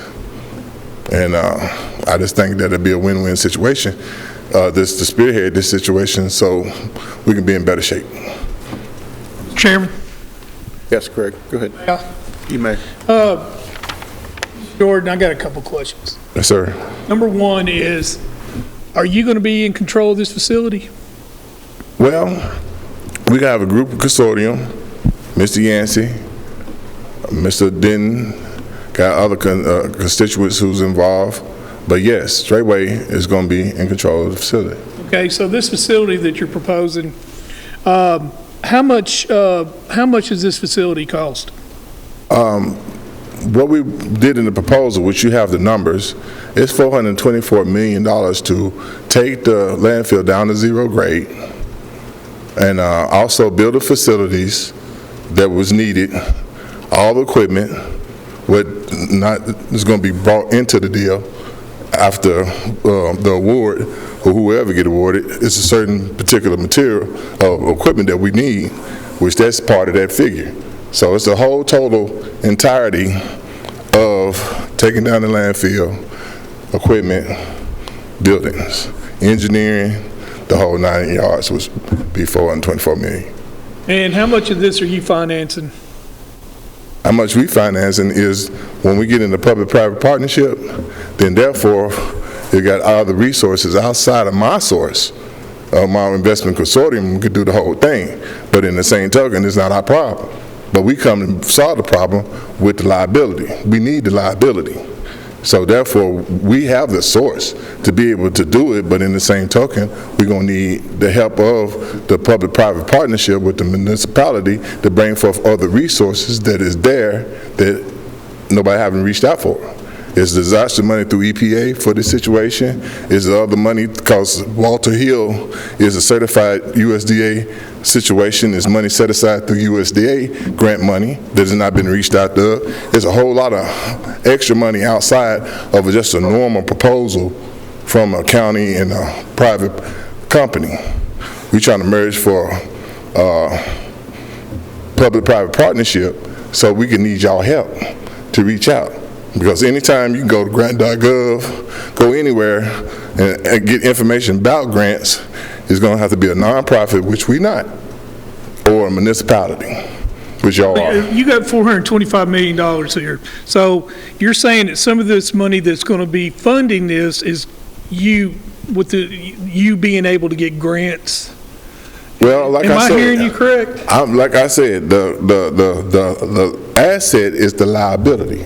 The liability is the Rutherford County landfill. The Rutherford County Sir, it is, but you're talking about $425 million. Over a 20-year period. Over a 20-year period. Over a 20-year period. Based on, okay, 20 years. 20 years. That's what that's what y'all asked for. Yeah, but you're saying you're assuming that you're going to get top dollar for all the recycles that you can be able to mine? Almost definitely. And then as time progresses, as our state progresses, the commodity is going to be needed. Also on the back end, which is, I'm going to go ahead and give y'all this nugget, it's a black stone, which I'm calling the black diamond, which is the end product of the plasma gasification that they trying to substitute with anything that got diamond tip. They're trying to substitute for this harder substance, which I call black diamond, and I call it black stone, I'm sorry. And that's what's going to be put on any equipment, just like the titanium drill bits or whatever, but the last substance, which I could send the video to Becky so y'all can see the whole process after it comes out the plasma gasification. So with y'all liability, it's still a liability if we here, if we ain't here. So that's all we asking for is the liability, so we can bring it, turn it into asset. But if the liability is not turned to asset, it's still going to be a forever problem. So we here to solve the problem. Yes, sir. I want to ask a question. It's going to sound like a stupid question, but it's serious as a heart attack. You call it liability. What I'm calling liability is the potential of harm, environmental harm that our landfill has today. Is that the same liability you're speaking of? Same liability. So you're willing to take that liability off of our hands, and you hold that liability, and if there becomes an environmental issue, then that's Straightway's problem. That's Straightway problem, because Straightway is with me and my certifications and being part of the EPA. I can go to EPA and say, hey, I'm a partner with y'all, I need some help. I can go to USDA, I say, I need your help. I can go to the Department of Energy, I need your help. You know, I can go to these agencies and say, hey, I need your help. And I'm already certified, bona fide through my Dun & Bradstreet number, cage codes, and this, that, and other. Been that way for 15 years. So I can go to them and say, hey, I need your help for this municipality, and they already got set-asides. Plus, Bredesen put forth a mandate that 30% of any project, municipality, government, whatever, goes to a minority. So y'all fulfill that obligation as well. So I'm here saying y'all got a problem. Straightway here for the solution, and let's get it going. Let's get it going. Mr. Yancey could tell you how long it's going to take once we get awarded, how long it's going to take we get boots on the ground, how long it's going to take for us to start mining and moving forth. But like I said, after the award, we could sit down in negotiation on how things are going to be structured on, okay, this is what's coming in, this is what's going to be distributed. Because right now, we got to get with you to find out what's in it. We can guesstimate all day, but you demand to know, okay, I know what's in there. And then with that alone, with that information alone, we can give it to me, sometime this week, first of next week. But with the information alone, I could put a dollar sign to that. But if I don't know, I can't tell you. I'm just guesstimating. So it's just like Parker on Gold Rush. He can get some pay dirt. He don't know what's in it until he mine it. This man got the criteria to mine it, get the equipment. We mine that sucker, pull what's in there out. I know there's a lot in there. And there's a lot to come with the tires, a lot to come with cars, and a lot more to come once we clear it up. You mentioned get it back down to zero grade. Now, is that zero, is what you're calling zero, is that the original surface before the landfill exists? Or is that, what is zero grade? What are you? Well, I heard from a bird that the liner is leaking. So you got to take it all the way down, get down to the liner to replace it and get it back to stability. It may be deteriorated, I don't know, with the medical stuff or whatever, the toxins or toxic waste or hazard waste, I don't know.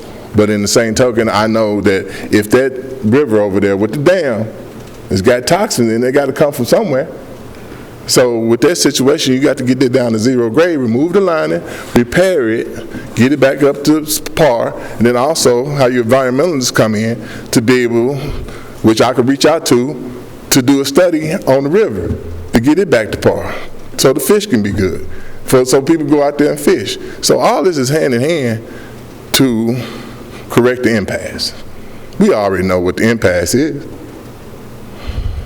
Okay, our landfill doesn't actually have a liner. It don't? No, it was built back before liners. Wow. Yes, that's the reason I'm pushing as hard as I am. That's more of a problem. Let me make sure I'm understanding you. So you're looking at bringing it back down to where the liner should have been if we'd ever had one. I thought it was one. And then replacing that, so you're going to put another landfill in its place? No. Like Mr. Yancey has shared with y'all, we want to be zero all the time. Because once we get the equipment that a lot of people want to do, we gonna it'll probably be the first in the United States. But in the same token, it's gonna be contrived of different equipments to bring up this integrated system for Rutherford County, and a lot of people looking, and a lot of people need it. But you got other people who don't want to take the move of faith to go there. It's always back and forth and back. But me, if I set my mind to do something, my addiction is accomplishment. I'm not going to do nothing without accomplishing what I set out to do. That's my addiction. So this is my addiction now, and I'm going to keep on striving. If it's 1%, I done accomplished. If it's 100%, I have accomplished. So that's my addiction. So, you know, hey, I know that, like I said, it's profit and liability. And y'all got a liability, we want to take that out your hands, take our time, get all the proper people who got the bulldogs, the hellhounds, we take it on our back. And then we'll go ahead and we'll make them into puppets, you know, because it's enough is enough, you know. So I look at the whole story. It's just wrong, and now it's time to make it right. That's why I'm here. Just give me the opportunity to make it right with Straightway. That's it. And whatever y'all need, you can ask me. I'm going to be available. I'm here. If I need to be here, hey, we, step by step, we can crawl together till we walk. You know, I'm not going to say, you got to go through my assistant. I ain't got nothing else on my agenda but this addiction. You know, I'm not an alcoholic. I'm not a drug head. But this right here, I'm high on it. All right, Dr. Jordan, we got a series of questions here. Let me give you the rundown. We got Wayne, we got the mayor, we got Craig, and we got Steve. Yes, sir. Yes, sir. In that order. Having read through the RFP, my perception of your presentation was going to be that you would take in Reclaim as well, that you would take the solid waste, you'd separate the recyclables, and from what I garnered from this is that you were going to truck the other waste products out of county. No. So I don't know why I missed it, but I see nothing as far as the gasification process mentioned. I guess I missed it when I read it. Is there a mention of a gasification process in your RFP? It should be. I'm not sure. That's the end result. I guess I missed it because I'm not seeing it. So I'll read through it again. But so you caught me off guard with that's with an the actual end process. processing. But so, it's not gasification. It's plasma. Okay. Yeah. So is there your process? Is there one operating here in Tennessee presently? No, nobody ain't got now. They tried to. It was a place where, correct me if I'm wrong, Mr. Yancey. They started one, then they wanted to have the big head, and then they want to push the people out who did it for them. I don't know the proper location, but now it's shut down and they can't get it back online. So is this process more theory than application? No, it's application. The thing what it is, a lot of people want to go through the integrated system, but nobody didn't want to put the system together. They didn't know how to put the system together. And then we got equipment here, got equipment there, but the equipment couldn't be integrated to go through the tipping to the end result. So where has the experiment to actually do this process, where has that occurred? Mr. Yancey, and what's the proof that this process actually is effective? There's a system similar to this being used right now in Japan. And the system is, their problem that they're having is they can't generate enough waste to keep it running. They actually put in too big of a system over there. And you're talking, they're processing somewhere in the neighborhood of 100,000 tons a year, and it's not enough to keep their system running. Where is in Japan, if we were to investigate that, where would we find that information? You can Google it and you can find it there. I can't tell you the exact, I'm terrible with names especially foreign names. So, but there is one actually in use over in Japan. There has been numerous here just to back up a little bit. Here in the United States, there's been a lot of misconceptions. A lot of people think incinerator being to generate power. What we're wanting, an incinerator, during my research, incinerators doesn't get hot enough to me. When I say hot enough, you're still going to have aromas, you're still going to have gases released, but the key point is to be over 2,500 to 3,000 degrees. At that temperature, you're pretty much vaporizing any kind of gases, any kind of hazardous material, so to speak, that you'd be normally releasing. We would still want to work side by side and closely with the EPA on our system when we come to put this together here to make sure we're hitting all air pollution guidelines and making sure that we're all completely in compliant with them. I hope this answers your question. I wish I could give you, like, right here on 21st Street, you know, that this is being used. The system, the problem that we have with our system is nobody anywhere in the world has put all this together. Everything's coming together for the first time right here, and we're making it proprietary. That we're going to make sure that all this works together. It all works. It's just no one has put everything in one building under one roof and all in conjunction, if that makes sense. You know, just like the tire shredding, tire shredding is, we got a viable resource for that to be able to sell every tire we shred. Things of that nature. Some of that can actually be used as biofuel into our system too. If we have a surplus, for instance, we have a buyer, I think I heard a question earlier, what happens if you have a problem, a glitch, what happens if you can't ship it out, you're getting too much on staff, right there on hand. Our CHA rules is that we have to move our product within 90 days. We cannot have any product left in our building for more than 90 days. So any of these resources that we have that we may normally recycle, if push comes to shove, in order to stay in that guideline, the federal guidelines, we can actually run through our system, if that makes sense. So we won't ever have a complete backup of our system. Now, hopefully that answers your question. Back to you, Chris. Okay. Did you want to make any comment? Okay. Mayor? Thank you, Mr. Chairman. Thank you, Mr. Chairman. Members of the committee, Dr. Jordan, I'm much more impressed with your presentation tonight than a couple of years ago. It's well thought out, but I do have a couple of questions. And it kind of follows behind what Commissioner Blair was talking about. South Central Waste, you've mentioned several times in your presentation. South Central Waste, they're a partner, willing to partner with you they're out of Warren County, I believe. Good friend of mine is employed with them. I don't know what his owner percentage is, but Judd Matheny, who I served with, he was in the House of Representatives when I was in the Senate. We carried a lot of legislation together. He invited Deputy the Mayor Sandlin and I down about a year or so ago and toured their facility where they have a transfer station right off the interstate there in Manchester that backs up to the Coffee County Jail.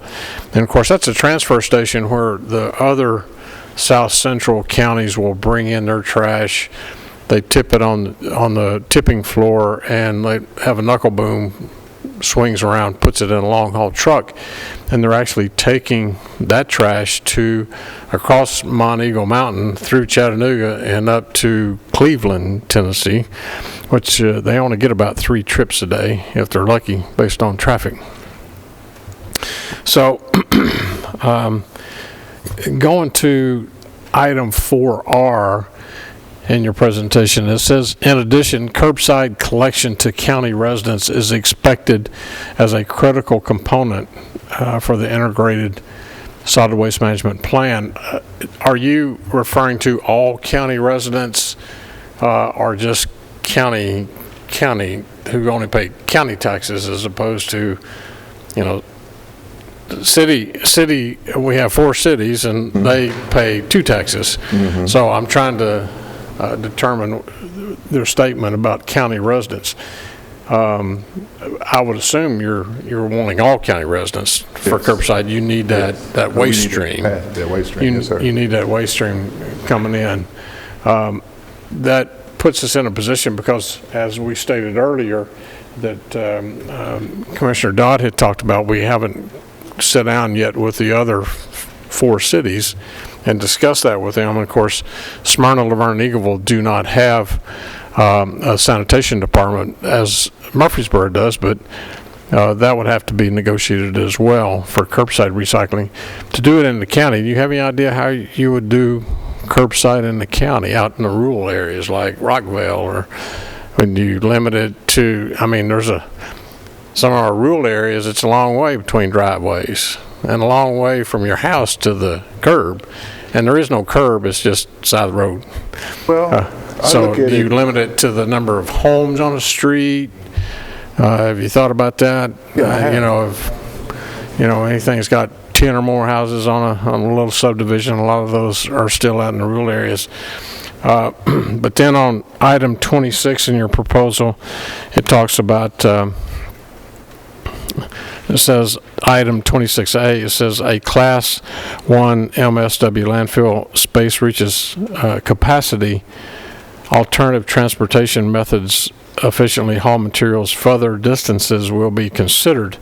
So are you saying that, I'm a little confused there because you said earlier you're not going to ship it out, but here it says if let's say Middle Point says they've got 6.5 years left and it closes, it says here it will be considered to haul the materials further distances. So I think we'd have to have a good idea of what that might cost the citizens. And then under 26C, it says rail opportunities exist throughout Middle Tennessee with numerous outlets for materials located east of the Mississippi River. So I think we'd have to vet all those options out as well. But if we're going back to the plasma gasification process, which we've looked at those. We've looked at gasification, plasma gasification, which burns better. There would be no need to transfer trash out. Well, what I meant by that is intake. Intake? Intake. Because like Mr. Yancey was saying, once we get this beast running, we got to feed it. And, oh, yeah. And then you're looking at all the tires that they ship and they put in landfills. We're looking at other capacity that can come in, take, and we're looking at infrastructure, looking at doubling highways, looking at 840, and how we're going to get things to. We ain't got no way, one way in, one way out of Rutherford County landfill. So we got to look at other logistics on how we're going to get trucks in and out, not bothering the city traffic and things of that nature. that is a concern. So we're looking more instead of shipping out and trying to give somebody else a problem. Yes, sir. We're looking at shipping in to get more so we can make more money. Feed the beast. Yeah, feed the beast. Okay, I got you. All right, thank you, Mr. Chairman. Okay. Rick? All right. Steve? If you listen long enough, most of your questions will be answered. I presume this is in operation nowhere today, correct? No, sir. I'm being totally frank with you because it's nowhere in the United States. Because if it was implemented, not only Rutherford County be suffering the problem that they suffering, everybody else would not be suffering, and somebody house somewhere to put the trash and put the waste and put this. So this is an opportunity to be able to put forth this beast and get it in operational. So just for Tennessee alone, I love my state, I love my county, love my city, and I know that this is the largest landfill, and in the intake, it's got to be something built. It might be the first time, it's the first time for everything, you know? So I know that it's not gonna be a trial and error. I know it's gonna be success if I got anything to do with it. And I know that it's gotta crawl before you walk. That's why I like the distance of the RFP of 20 years. You know, everybody can get educated. Everybody with, to answer one of the questions was on the RFP, we got connections as me being a diversity partnership with Comcast Spotlight. So we're gonna have on demand. We have websites. We got everything. Go to the person's phone to be able to educate the public. And then as things progress, that infrastructure will be in place. Right now, with this landfill and this beast, we establishing an infrastructure. And with infrastructure work, just like a piece of raw land, you know, you got to see if it perk. And if it don't perk, can't do nothing with it. But me, I like problems. We in Tennessee, we got a lot of cedar trees. I'm in construction as well. So I see cedar trees, somebody else won't buy that land. I would buy that land because I'm a master distributor of build block, insulated concrete forms. I could put it right on the ground. I don't need to dig no footing. I can use my ICF, and I can still utilize that land to be able to do what I want to do. Just like the landfill, it's infrastructure. I'm not going to say I need $1 million, $5 million for a feasibility study. We ain't got that much time. Time is running short. And like I say, Straightway here to solve the problem, and it's going to be crawling before you walk. My second question for you is, where is the landfill located that you mined out last? We ain't mined out no landfill. But I got the professional people involved. Hey, and I can also reach out to other people. I got consortiums in Florida who mine landfills that I could bring up here as a courtesy to help me. You know what I mean? Because I know this is a monster of a problem, and you're gonna have a monster of an infrastructure that need to be put in place. It's all about the agreement that is going to be established to get it done. If you sit around and talk about it, it's going to be hurting not only us, but other people. So if I see that as a hurt, and I see it as a warning before destruction, I'd rather get in there and try to say, instead of me warning, I want to solve the problem so it won't be no destruction. Are you visiting any other counties with landfills? And like I said, I'm from Murray County. They got an issue. I've been to Alabama. They shipping plastic from New York and dumping in landfill in Alabama. I've been to several people who got smaller problems in Rutherford County, but in the same token, with this right here, we can add to be able to reach out, even Republic. You know, they got an issue. And I understand. I go back and I step outside of myself and I reflect on their positioning. Their position is doing what the infrastructure they got doing, burying trash. They got shareholders. They got people, and they cannot change the infrastructure because that's what they got going on. That's their business structure. I understand that, but it's a problem.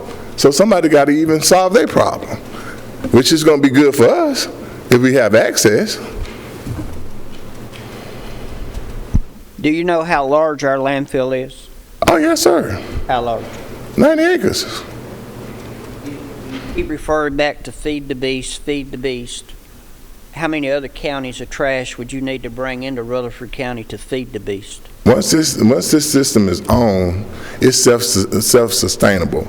Once we get with TVA and try to get an island, I call it a mini island plant, to be able to produce our own power, but with conjunction with a relationship with TVA to put back into our grid, you know, we good to go. Instead of solar panels, we got this mini island over here on the 288 acres that is on deed, and we put an expansion to be able to feed the beast, to feed that plant, and then more jobs be created, and you know. It's just a windfall of blessings. That's all I look at it. On and on and on. But talking about it and being about it is two different things. You know, I presented this about 2-3 years ago, and at the time, it wasn't in the narrative about public-private partnership. Then we had our Commander-in-Chief Trump come in. He started mentioning public-private partnership. Not everybody got in their narrative, in their mind, and they understand public-private partnership. I'm always sojourning. I'm always ahead. So when I'm sojourning, it's terminology that I use that I ain't got down to ground zero yet. So I got to be that way to be able to see the problem to bring forth the solution. Okay, thank you very much. Mr. Yancey, what would you estimate? Let's say we all agreed and we handed over a check and we signed all the legal contracts. How many months, years before we were dumping our first bag of municipal waste in the machinery? Okay, well, of course, we have to build the buildings. Sure. The buildings would have to be built. Before, I can actually say that we could have somewhat of one particular operation, for instance, tire recycling. I feel like we could have tire recycling up within 90 days. The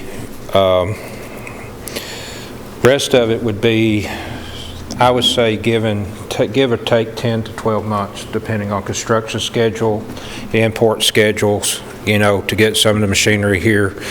Our computer programmer, our IT guy that will be commingling all the machines and writing the proprietary software for everything, he says it takes him between 30 to 60 days to have everything where it's up and operational. I do want to emphasize on our system. I don't know if anyone's touched on this because unlike these other guys, I didn't watch any of the previous meetings. I've learned over the years to come in and just get it from straight in the face. Our system will, following the guidelines that I read in RFP, if our system goes down anytime, day or night, whoever, it will notify our board of directors, everybody that's on our board, anybody that y'all dictate will have a text or an email sent to you that tells you our system is down, how long it was down, whether it was an e-stop issue, whether it was a malfunction in the machine, whatever.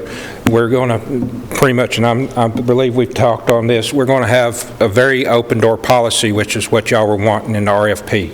At any time, even if it's 1 a.m. in the morning, if McNolan or if Bill would like to come in and see what's going on, it's going to be open door for you guys.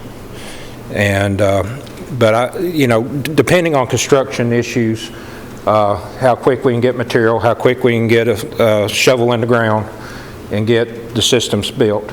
A lot of our systems, some of our systems is already built in warehouses right now that's pretty much on hold for us to make a decision one way or the other.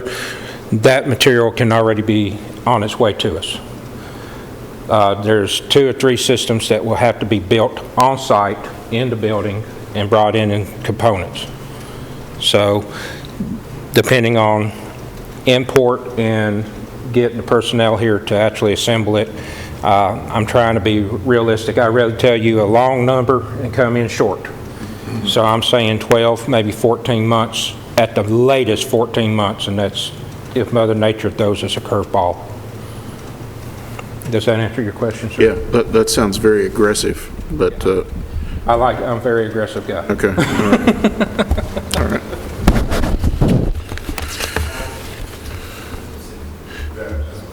Yeah, okay. All right. Yeah.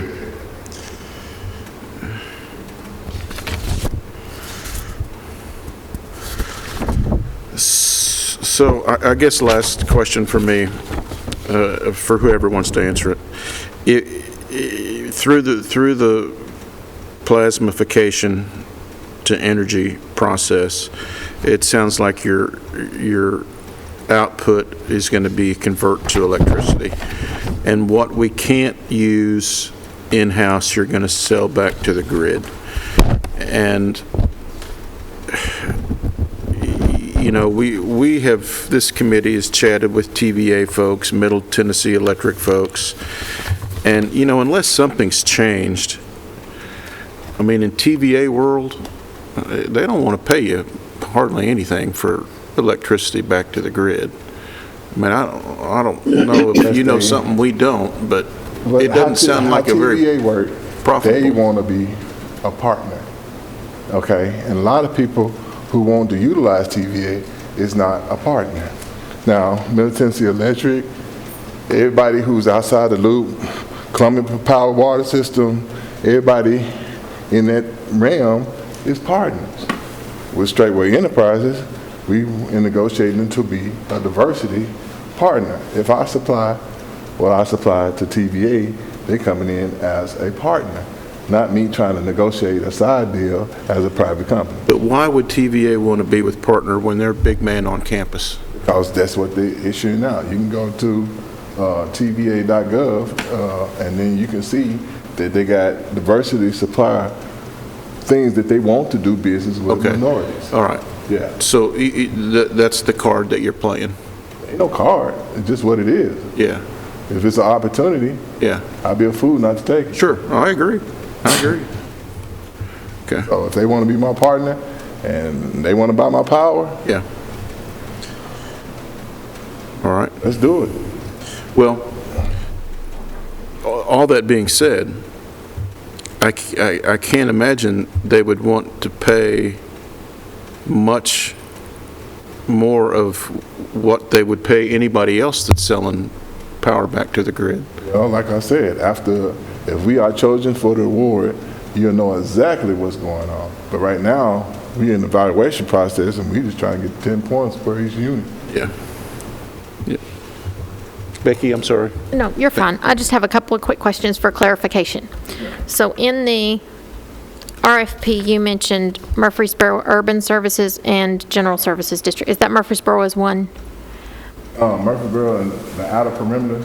Or urban. just city limits? Yeah, urban. City limits, okay. And then there was mention, and I'm pretty sure this is Nashville, but there was mention of Forest Hills, Berry Hill, and Belmead. That's Nashville, right? Okay, just making sure, just for clarity. Thank you. Mr. Chairman, I don't want to beat a dead horse, but I'm still perplexed that there's no mention of a process that I can find in the RFP. Is it? I'm just confused that it's not there. Beat it all you want to, Wayne. Keep asking until you're comfortable. The question is, in the RFP, Wayne has still not discovered, and Becky, okay, so the perplexity is, this is the first we're hearing about plasmification. Why is that? That was the end. That's the end. It was in there. Yeah. Okay. Did anybody recall? That's the whole part of the. Okay. That's the end result. We couldn't even take down the capacity without the plasma, without the end result.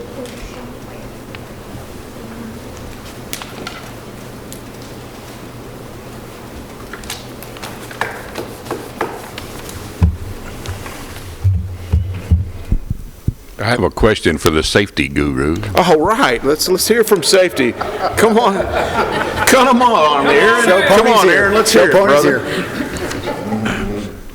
I'm not certain how familiar you are with the convenience center style of trash collection operation, but with all the moving parts and individuals within, there is a huge risk of someone getting injured. Right. We've had that to happen in the past. Have you looked at our centers and have you seen any noticeable quick fixes on them? I have not personally went to one of the sites, but the one I live in Spring Hill, so I'm there once a week because my wife likes to buy Amazon, a lot of it. The biggest thing I see is really just it's visibility. You see guys that show up and they're like their high-vis clothes. I mean, you're dealing with motor vehicles a lot. You can't see them, and so they just jump out, and they're not, I guess training's lacking typically. That would be my first biggest kick is making sure everybody's trained and they're comprehensive to understand, the dangers of what's going on, what you're dealing with. I understand the population that's there, and it's just really working with them to make sure they're aware of their surroundings, how they're working. And it's not just the workers. Now you're dealing with people, and are signs adequate? Are they in good working order? Are they visible? Is there an actual path? I mean, you've seen the last year, when you go into a Walmart or something, you see they put arrows down, right? So is it really, what's the right word I'm looking at? Is there a path laid out for them to work, or is it you just drive in and go to the spot? So that would be my two quick fixes, would be training and making sure the proper PPE is available. You're in Spring Hill, so Spring Hill is divided by two different counties. So you're talking about Murray County or Williamson? Both. I go to both. I'm in Williamson County for Thompson Station's convenience, but we have property in Columbia that I have to go to the Murray County and see both of them, which is another crazier experiment.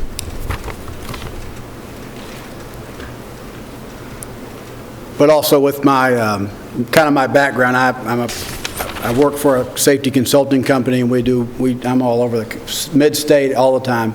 I'm a certified safety professional. It's the highest safety degree you can get, and a master's in safety. So I'm all about challenges and making sure we're all doing the right things, keep people safe. You're not that guy that says, hold this and watch this. No. Okay. No, I'm just kidding.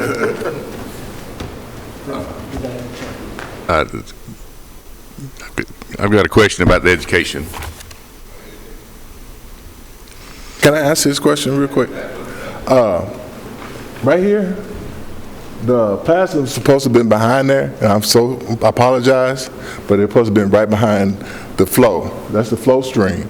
And then the last thing supposed to have been the plasma gasification and things of that nature. And then I supposed to have had some YouTube videos that y'all can go to see what I was talking about, but it wasn't in the RFP, and I'm so sorry.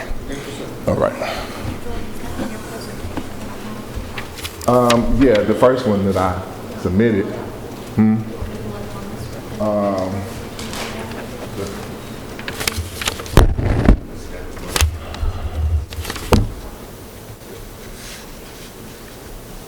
Yes, sir. We have really struggled to try to get our information out. The ways for communication for us is word of mouth. We have a local radio station that covers most of the county and doesn't go outside of the county much. This is the way the signal is, and it's not intended to go out. Murfreesboro, Rutherford County, Smyrna, Laverne have public television stations that they do some advertising for us. And then sometimes we'll hand out pamphlets and things like that. We still do not get our message out. Wow. So in your education plan, what would you do different from what we're already doing? Well, with me and my relationship with Comcast Spotlight, I can hit specific zip codes. So basically, the local television stations, I can also say, okay, we got a public service announcement for Rutherford County on demand on this station, and it's up to, and then the people will go on demand, and then it'll pop up on RCTV or whatever, and we can integrate that in order to can get a, if they're a customer of any cable station, they can see if they want to opt in, so their phone won't be spammed. They can get a text on the cell phone. And then with the text on the cell phone, they can go online to Comcast and see the public service announcement. And that's the keynote that I share with them, that we call it a public service announcement, to be able to share so you won't hit everybody. You know, you got to, like, say, I live in 37130 and 37129. Then I can get that group of zip codes and I can put it on them stations, local television stations, to be able to go on demand to see what needs to be seen. And then you done did your job. And then also with the mailers, I done got with the post office on mailers to send it to them zip codes as well. So they can have that brochure and say, okay, this is why I need to go on this day to see this. Yeah. Well, I had, with Comcast Spotlight, social media, they got their own infrastructure. And then, you know, with the coding, So with they marketing department and putting stuff out there, it's coded with algorithms, and they can just target. With social media, you don't know who you might get. You know what I mean? But they can have a census on who didn't seen it, who clicked on it, who watched it, and that's information I can feed back to y'all. Say, hey, this is what's going on. Any additional questions? Yes, sir. Shanto? Answer several questions. I have one. Do you able to speak or connect with the school system or publication, something so they can be aware of?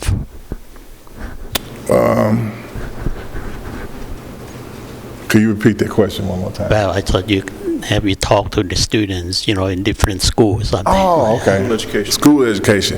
That's the same thing. We can be able to target public service announcements and also reach out to schools. We got people that we in negotiation with to be able to do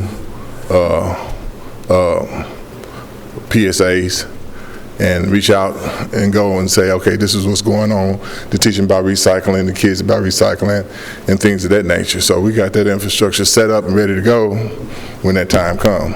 We've already been in negotiation with them and saying, okay, we just waiting on the wishes and the blessings of the county, and then we can implement.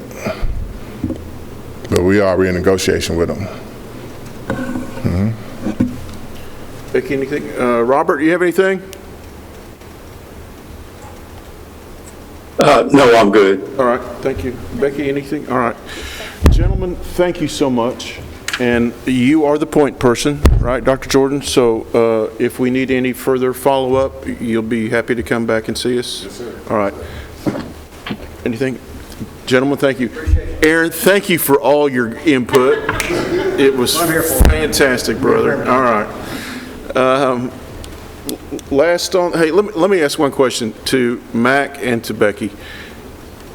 Do you remember if any of the applicants asked for the boring reports from our landfill borings? I had no one request them. Zero? None. None have at this time. I mean, we have them. We can provide them if need be. Okay, but no parties had asked in advance? No. Okay, but we did tell them that they would be available. Hello. Should they choose? Hello. Hey, how you doing? Should they choose, right? Okay. During the RFI process, Republic did ask for those, and they did receive those, but they did not for the RFP because they already had them for the RFI. Yeah. But I'm from recollection, I'm just trying to remember. We did let them know that they were available on request. Yes. Either RFI or RFP. Okay. And it may be, Mr. Chairman, as we get closer, to second round interviews, top 3 or 4, whatever the committee decides, they may reach back out because if I recall, Mike, there was 12 feet of dirt that's pretty valuable on top. Yeah. Right. Yeah. Okay. All right, Becky, what do we have? I'm sorry. We need the clicker. Oh, the clicker. Did the doc? Thank you. All right. What's next? Waste Alliance. Waste Alliance. There we go. So, Waste Alliance is a company we've seen before. They did respond to the RFI. They do notice and realize there is not one single solution. They've developed an organization that interfaces with all willing to participate, including government, business, and citizens. They consider waste a resource to develop into useful and reusable products. Processing, they would be looking at American recycled products out of Friendsville, Tennessee. Eastman in Kingsport, Tennessee with KW Plastics in Troy, Alabama. Customers for clean and ground glass would be Owens Corning for fiberglass, Carlex for auto glass, American Flat Glass for windows, OCC or corrugated cardboard delivered to West Rock International Paper and DS Smith. They propose management of processes, materials, and selling commodities to specific customers and in the open market. They're willing to enter into a lease agreement based on a percentage of revenue. Transportation, they're looking for Averett Freight to provide transport for full truckload quantities of materials. Trailers will be staged at the WA location, which was not identified in the proposal. Waste Alliance efforts are not contingent on Rutherford County participation, but would like to be part of the solution. All right. All right. Thank you for this opportunity. That's my logo. I'm starting off with, I've been a member of this community. Ain't from around here, like you say. Came my first visit to Murfreesboro in '72 when my dad got a job at MTSU as a college professor.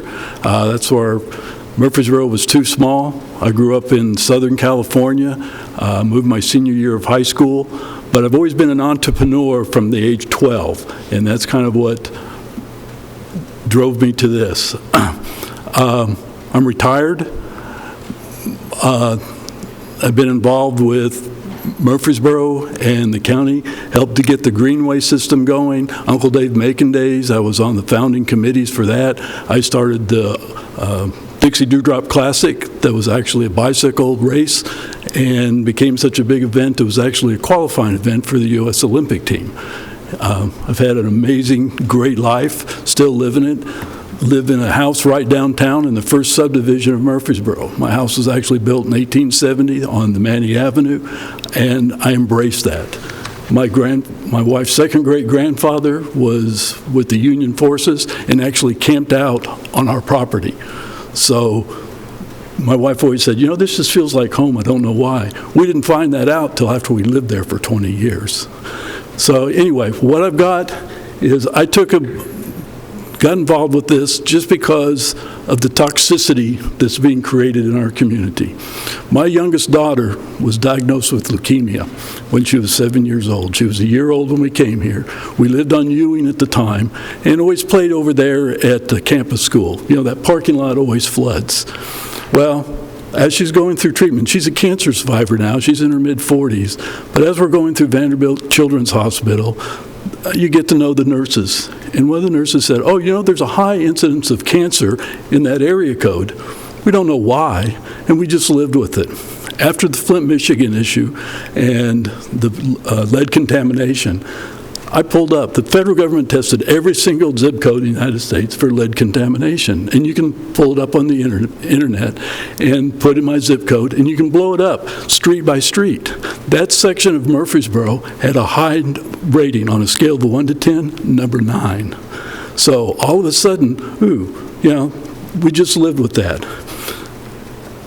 When we started we tried to start a Rotary Club at night, and that's where the first meeting, we invited Mayor Ketron and Shane McFarland and communities doing travel, so we postponed that until April 9th of 2019.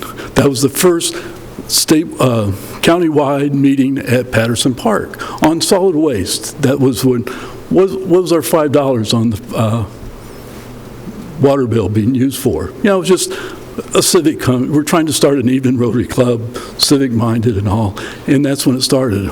But that following weekend, there was an incident on a historic farm, the Horde Farm, the Elmwood Farm, been there for several hundred years. That Joy Horde and I had become good friends. Her granddaughter, Teddy Ann, old Southern, typical Southernites, a little bow in her hair, going to kindergarten. Went to kindergarten at McFadden with my grandson, George. Teddy Ann decides they're going to get married when they get old enough. Now, I've been volunteering at McFadden for decades, and Joy and I became friends when we met there. It's a bond that'll never break. They'll always be friends. Well, that following weekend after the presentation that we did on April, her farm floods. The city has a treatment plant, and she gives them easement to go across the property. It's easier driving over there to do maintenance and all. Well, it's just a couple of thousand gallons, they tell her, no big deal. That weekend, one of the cows died from drinking her pond water.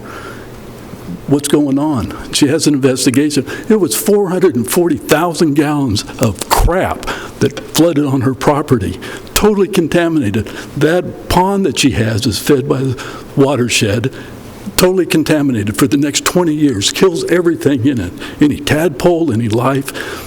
And in order to get a settlement, she has to sign a non-disclosure. Can't talk about it. And I said, Joy, I said, I didn't sign that. She said, no, we want you to talk about it. It was that toxicity that's existing in our community that I've been an entrepreneur. I've got the means and mental capacity to do this. This is a personal mission for me. Anything I can do to make this not as toxic a place for my grandson to grow up in. I'm sorry, my voice gets quiver. I get so emotional about this.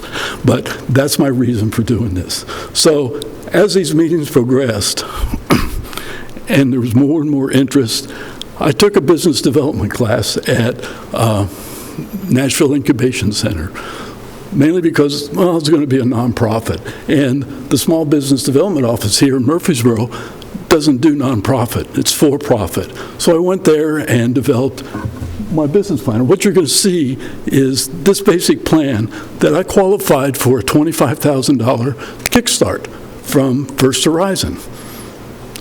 I've had a long relationship with them. I'd started another business and got a $2 million loan from them to start a business up in Kentucky. But anyway, this Waste Alliance, it's a trademark WA on that. So Waste Alliance is the company. How's this clicker work? Sure. There we go. Okay.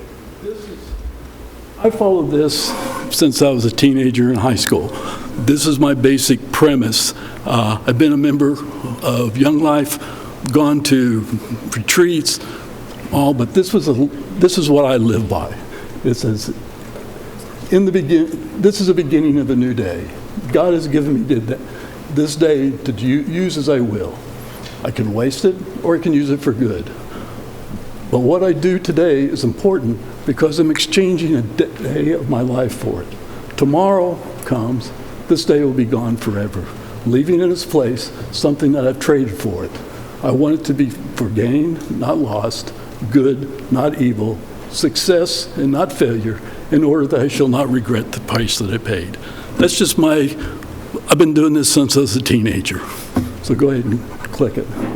Now, this is just my basic premise for Allied Waste. The government, we talked about the 3 Ps under that code, and I'm not sure what the specific, but that's the general Tennessee code, providing a zero waste solution by coordinating the resources. Okay. This is just my past experience. 62, I started my first business. I was 12 years old. Steve's Squeegee Service. I washed windows for the summer. 7th grade, and I made $1,200 for the summer. College, I moved my senior year of high school to Illinois. I was pissed. Same town, my grandparents owned farmland. I picked fruit when I was a kid. But I moved my senior year of high school, but really it awakened the whole thing in me. I could reinvent myself. Nobody knew who I was. I didn't have any baggage. So I get a Rotary Club scholarship to school, and a friend of mine in high school is working at the university, Northern Illinois University, and prints out the home address of all the students. And I send a letter to everybody's home.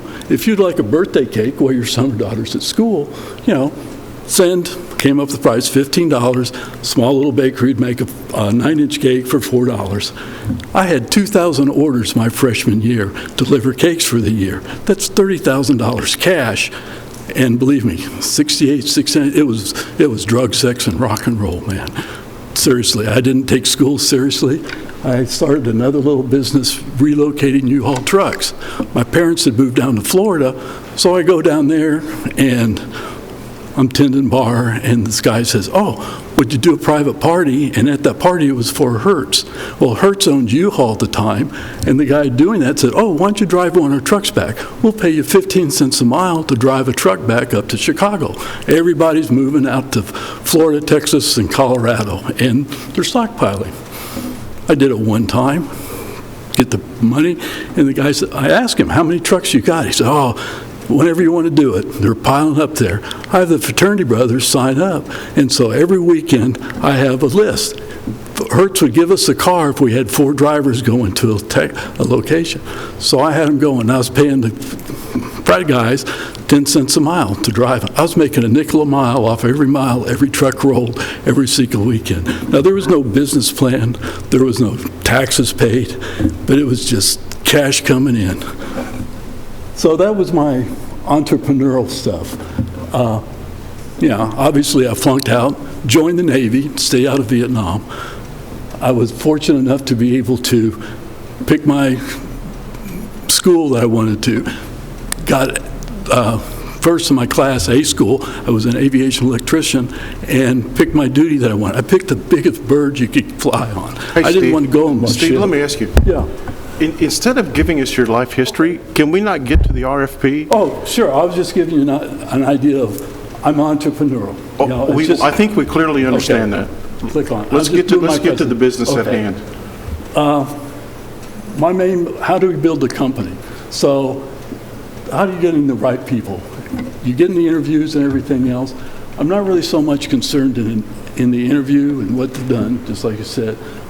But there's only 2 main questions that I ask, and this was really done by with Jack Welch, that was GE, and they only ask 2 questions: what truly makes you happy, and what do you want people to say about your interview?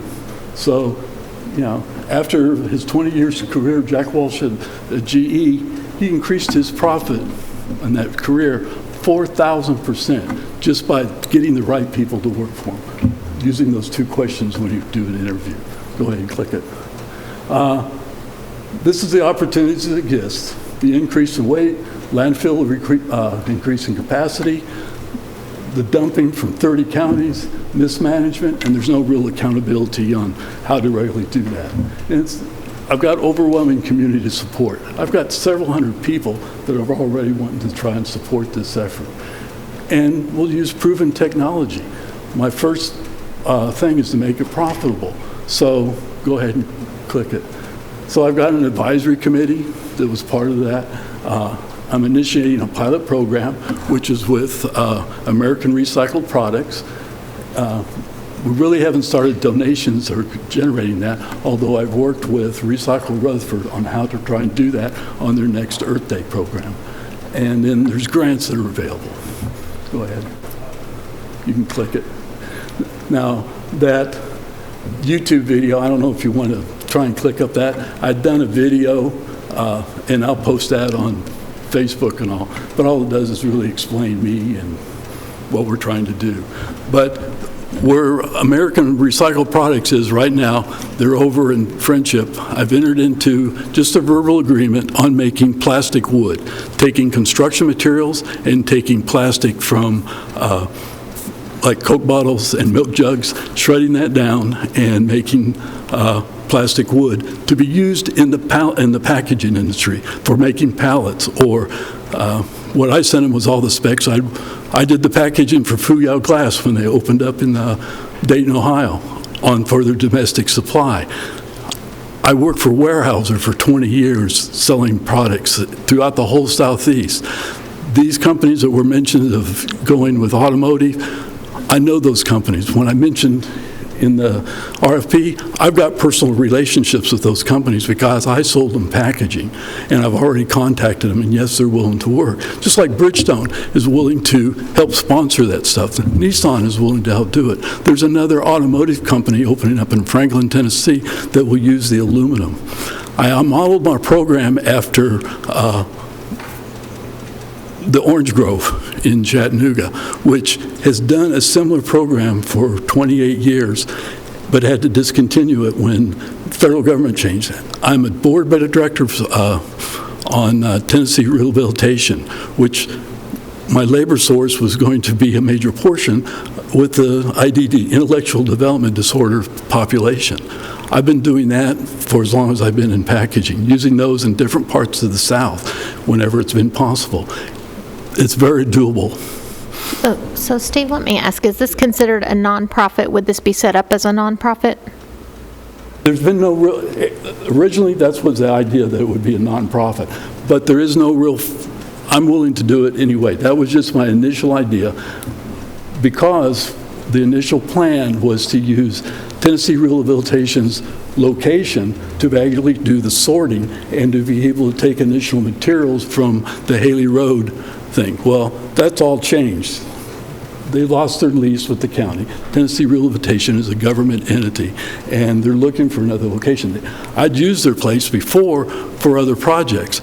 That's not an entity now. So, yeah, it's not going to come across the street now with Haley. And you know Pam Furlong, because she calls you when her garbage can gets filled up when recycled. So is that sort of synergy that's going on. We've got a trial program now with American Recycled Product actually doing plastic wood for a packaging company that's 20 miles south. I had a relationship with that other company for 30 years selling them packaging products. He's actually making pallets now. So he's willing to take that product and try it out and test it now. Is this process really going to work? American Recycled Products is a $40 million company with 4 manufacturing locations. If this works, he will put a plant here in Tennessee, in Murfreesboro, in Rutherford County, to be able to process that because he can't handle the volume. So it's that sort of thing. This is just the first step of doing something. And for this, there's no money or no expectation from the county, right? Okay. Just want to make sure. Thank you. Not initially, as it's get going. What we'd like to do is to have Tennessee Rehabilitation have a location like they did so we can go through a training program and actually do this sort of thing. The reason Chattanooga had to do it because they were doing it on a piece of work instead of actually paying a minimum wage. We will pay a minimum wage to sort material. We'll shred it, grind it, and be able to sell it in full truckload quantities to these companies. Averitt will actually put a trailer on the property till we can fill it up, and it goes to a specific customer. This is a model that SEB Recycling does in Jackson, Tennessee. And I've known the owner, Chris Browse, for decades. I was a packaging salesman when he graduated from college, and he was working for Johnson Controls making seats and branched off. But we've remained friends, and he's on my advisory committee. His model is with industrial products as opposed to general recycling as a whole. So that's basically my overall plan. It's flowing. Everything changes all the time. So, okay. Any questions? I'll ask committee. And what I'm really getting at of this whole thing, this is great. Whatever you decide, I'll probably try and partner with anybody. But we're moving forward with this. It's too good of an idea on the plastic wood going in the pallets. When this manufacturer sees it, it's a whole new aspect. And that's just one little segment. Every segment is going to be different. So that's my story, and I'm sticking to it. Is your proposition to build a yard of some sort and start receiving raw material? Yes. Do you intend to build a MRF? Eventually, yes. And your source of material is going to be to just broadcast to the community that you're receiving material, or would you soon have the capacity to receive the 20-yard dumpsters from the county that may have cardboard? When it's actually done, yeah. Originally, we wanted to take those recycling containers that are at the different recycling facilities and take those and actually go through it, make sure that it's clean, shred it, crush it, whatever it was going to need, and put it in a mode that end customers want to do and sell it in full truckload quantities to whoever. And you would be responsible for, if there's profit on the end, by offloading that bale or that truckload quantity. That's yours? Well, no, it's all open. That was where it's all, I took in part of this RFP took all the recycles that I could find on that and broke it down month by month of what went on there. And I could only count for about 40% of it. I couldn't count plastic, but I did the other. There was over $1 million worth of revenue generated on that every year that was just off of those products, you know, simple ones that you could do, which to me, that made this whole thing sustainable. Now, how we want to partner with the county, and I've got an MTSU person that's actually doing all that paperwork and wants to be a part of this and part of the group. But I haven't actually formed a formal handshake with her yet, so I don't want to mention her name. But she's a full professor at MTSU. You have been, Mr. Chairman, Mayor. Yeah, please. Your organization has been in effect as of 2 years. Yes. This year. I mean, this month. Yes. So tell us in this 2 years, as far as tonnage or pounds, what impact have you had on the waste stream in the last 2 years? None. This is all just an idea. Besides having recycling come at my house and do it, but I have not done a single actual product, dollar and cents, tonnage, anything. There's been actually nothing concrete done. So even if we do not contractually partner with you, you're going forward with this program on your own? Yes, sir. Okay. I'm just giving you forewarning, I guess, because I'm a force to be reckoned with. Steve, how do you envision, in particular, I'm curious about the clean, you mentioned the clean, chopped, staple-free corrugated board that you'll sell back to West Rock International Paper and D.S. Smith. How do you pull that? How do you get hands on it? And then how do you pull and only get the good stuff and not the contaminated stuff? You have to actually sort it. Yeah. Yeah, and that's done with the clientele from Tennessee Rehabilitation. Okay. So people will actually go through it. Yeah. Okay. Okay. And then it has to go through a compactor. So where are they going to do that at, I guess, in your mind or vision? Originally, it was going to be at their facility on Haley Road. Okay.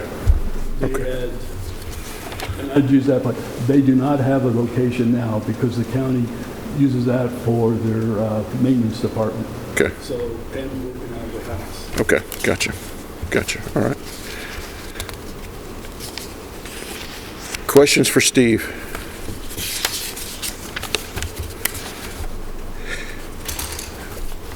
All right, gentlemen, ladies. When do you think, Steve, in a perfect world, that you'll be moving and shaking? I'm going over to Friendship, Tennessee this next week, and this other guy with Total Source Packaging, C.H. Thomas, I've known him for 30 years. He's 20 miles down the road. Once we enter that agreement to start doing trials. End of the year? Oh, within a month. Okay. All right. He's got an operation there right now that he can do prototypes and initial orders. All right. I want you to keep us posted on your success and see how we can help. Yeah. All right. I just see this whole process as an opportunity for Waste Alliance, however we want to form it. All right. Very good. Thank you, Steve. Phil, do you have a question, Phil? Okay. All right. Thank you. All right, gentlemen, Becky, when would you like the tests to be passed in? Tonight or next meeting? What's your pleasure? Tonight if they have them, and then the next meeting I think is in May. Yeah, May 12th. hey guys, look at your calendar, and sadly I did not bring mine, but we have meetings on the books. You're the sweetest thing ever. All right. It looks like the next meeting is May 12th, Wednesday, May 12th, and that is the Republic meeting. Is that confirmed, Becky? Okay. Will that be virtual, live? Do you know? From what I understand, it'll be in person. In They'll be here. person, okay. All right. And then May 18th, we have Waste Management. Wednesday, May 19th, we have Pratt Recycling. And then we have a to be announced on May 26th. Well, it would appear that if all holds true, then we will be finished with these 9 applicants on Wednesday, May 19th. Is that correct? Yes, sir. All right. So at that point, we will tally up the scores. We will discuss amongst ourselves about who we think we would like to invite back for further discussion and talk to better understand the process. And Mayor and Steve, talk to me about budget coming up. Sorry, just talk amongst ourselves in public. Well, was your intention? It just sounded, I just wanted the public to know that's what you meant. Thank you, Phil, for the clarification. Yeah, talks amongst ourselves in this building open to the world. Yes, that would be correct. So talk to me about when the budget deadlines are and how busy all the committees are going to be, and do we need to take a break come June to let the budget year pass? Just talk to me about what the budget needs are. Well, thank you, Mr. Chairman. We're trying to refine that as far as my recommendation on each one. I've been working with Ms. Nolan every day, going through each one of the budgets, making corrections. Some departments have come back and asked for more things, asked to take things away. I do know that we have to start preparing documents for capital projects. We're in kind of a limbo because we don't really know on that large grant we're getting from the U.S. Treasury the true definition of what that can be spent on, and we're kind of waiting. We know the money will be deposited around May 10th, but we need a clarification, and everybody around the country is waiting on that clarification. So if that happens, then we can take some things out that'll help us readjust. We have our big insurance committee meeting tomorrow at 1 o'clock. We'll be deciding on a refined number that we can actually plug in. All the departments went in at 10% just for starting the budget process back in February, but we'll have a more refined number probably after tomorrow to come to the full commission. We only have really 2 full commission meetings left. I believe Mac and Lisa are headed out for a week or so for a wedding. Their daughter's getting married, and so she's going to be out of pocket and hopefully back, I think, right that night of our May meeting. So between then and June, I mean, it's going to be a rush to get to the final meeting in June when we set the final tax rate. And as you know, it's always that last week of June before July 1 starts. So we're waiting on all those numbers to come in. It's going to be very busy. Budget will probably start meeting, kind of 2 or 3 times a week, to go over and refine that budget and get it honed down so we make a recommendation. But it's crunch time. Who's on budget? Yeah, thank you, Mr. Chairman. And Chairman P, of course, is our budget chairman. Yeah. And I think our meetings the joint meeting with Health and Ed is mid-May. And we're going to meet 2 or 3 times a week, May and June. So I really don't know if I have the capacity to do this justice and be a steward of this decision. How about you, Robert? Well, we're going to be very busy. The 26th is the joint meeting, May 26th. And the mayor is correct. We'll be meeting sometimes twice a week.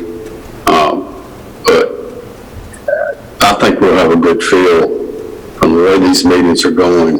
I think I'll have a good feel on at least the ones I want to narrow down to. So if we're looking at the end of, what do we say, May 26th, we'll make a decision on where we want to go. is at the last meeting. I was trying to write that down. Yeah, the 26th is the open date. We'll make a decision to narrow down at that time. Is that correct? It is the open date. We could keep it and narrow it down, or we could clean May 26th off the calendar and push it to June sometime to narrow it down to the top 2, top 3, whatever we feel good about when the tally comes up. Well, of course, Commissioner Piercy and myself and Commissioner Dodd are all three on budget. We're going to be very busy, along with the mayor, vice mayor, and finance director, of course. All right. But I think it's doable. Okay. So there's one other snag in the end of May. Becky's contract with us, basically per agreement, is ending, I think, May 28th. So to keep her on into June, or at least as we get into our final deliberation on the final selections, if we would like her to be in attendance and like her expertise, we would need to, during our public works and planning, issue a motion to extend a contract. And in the meantime, Becky and the mayor would have to come up with some kind of a dollar amount to present to us for an approval. But that's the other cog in the wheel at this point too, that's coming up the end of May.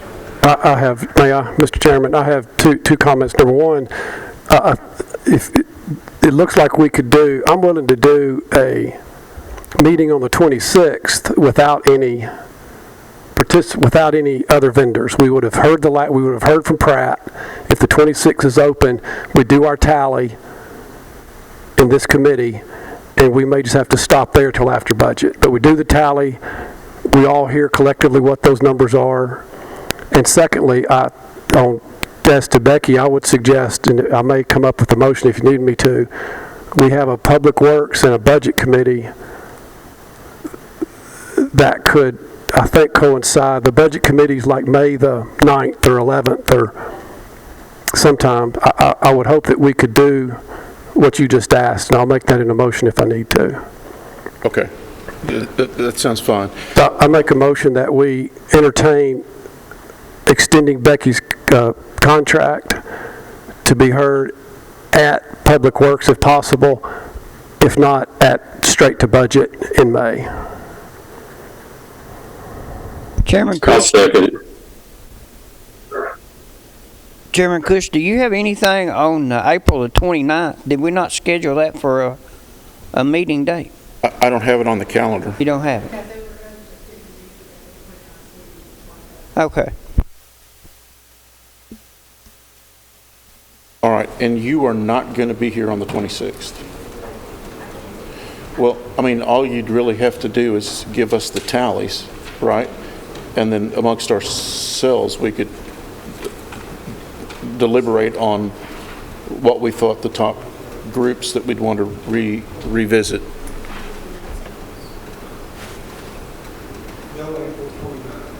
I don't see that on my calendar. Okay. Yeah, I don't see it.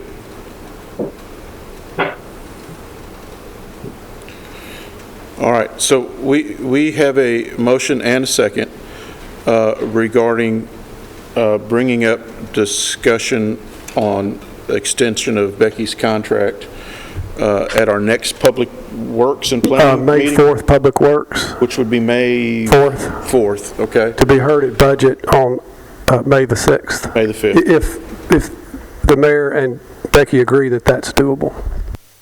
Yeah. All right. Are we okay with that?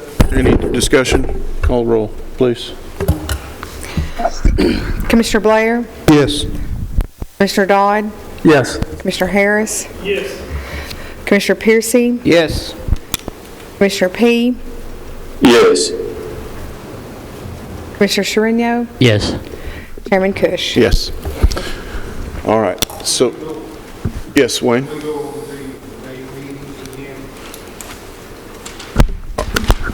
Okay. Next meeting for this committee would be May 12th, Republic, May 18th, Waste Management, May 19th, Pratt Recycling, May 26th, review the final tally and discuss who we want to have additional discussions with based on our scoring systems.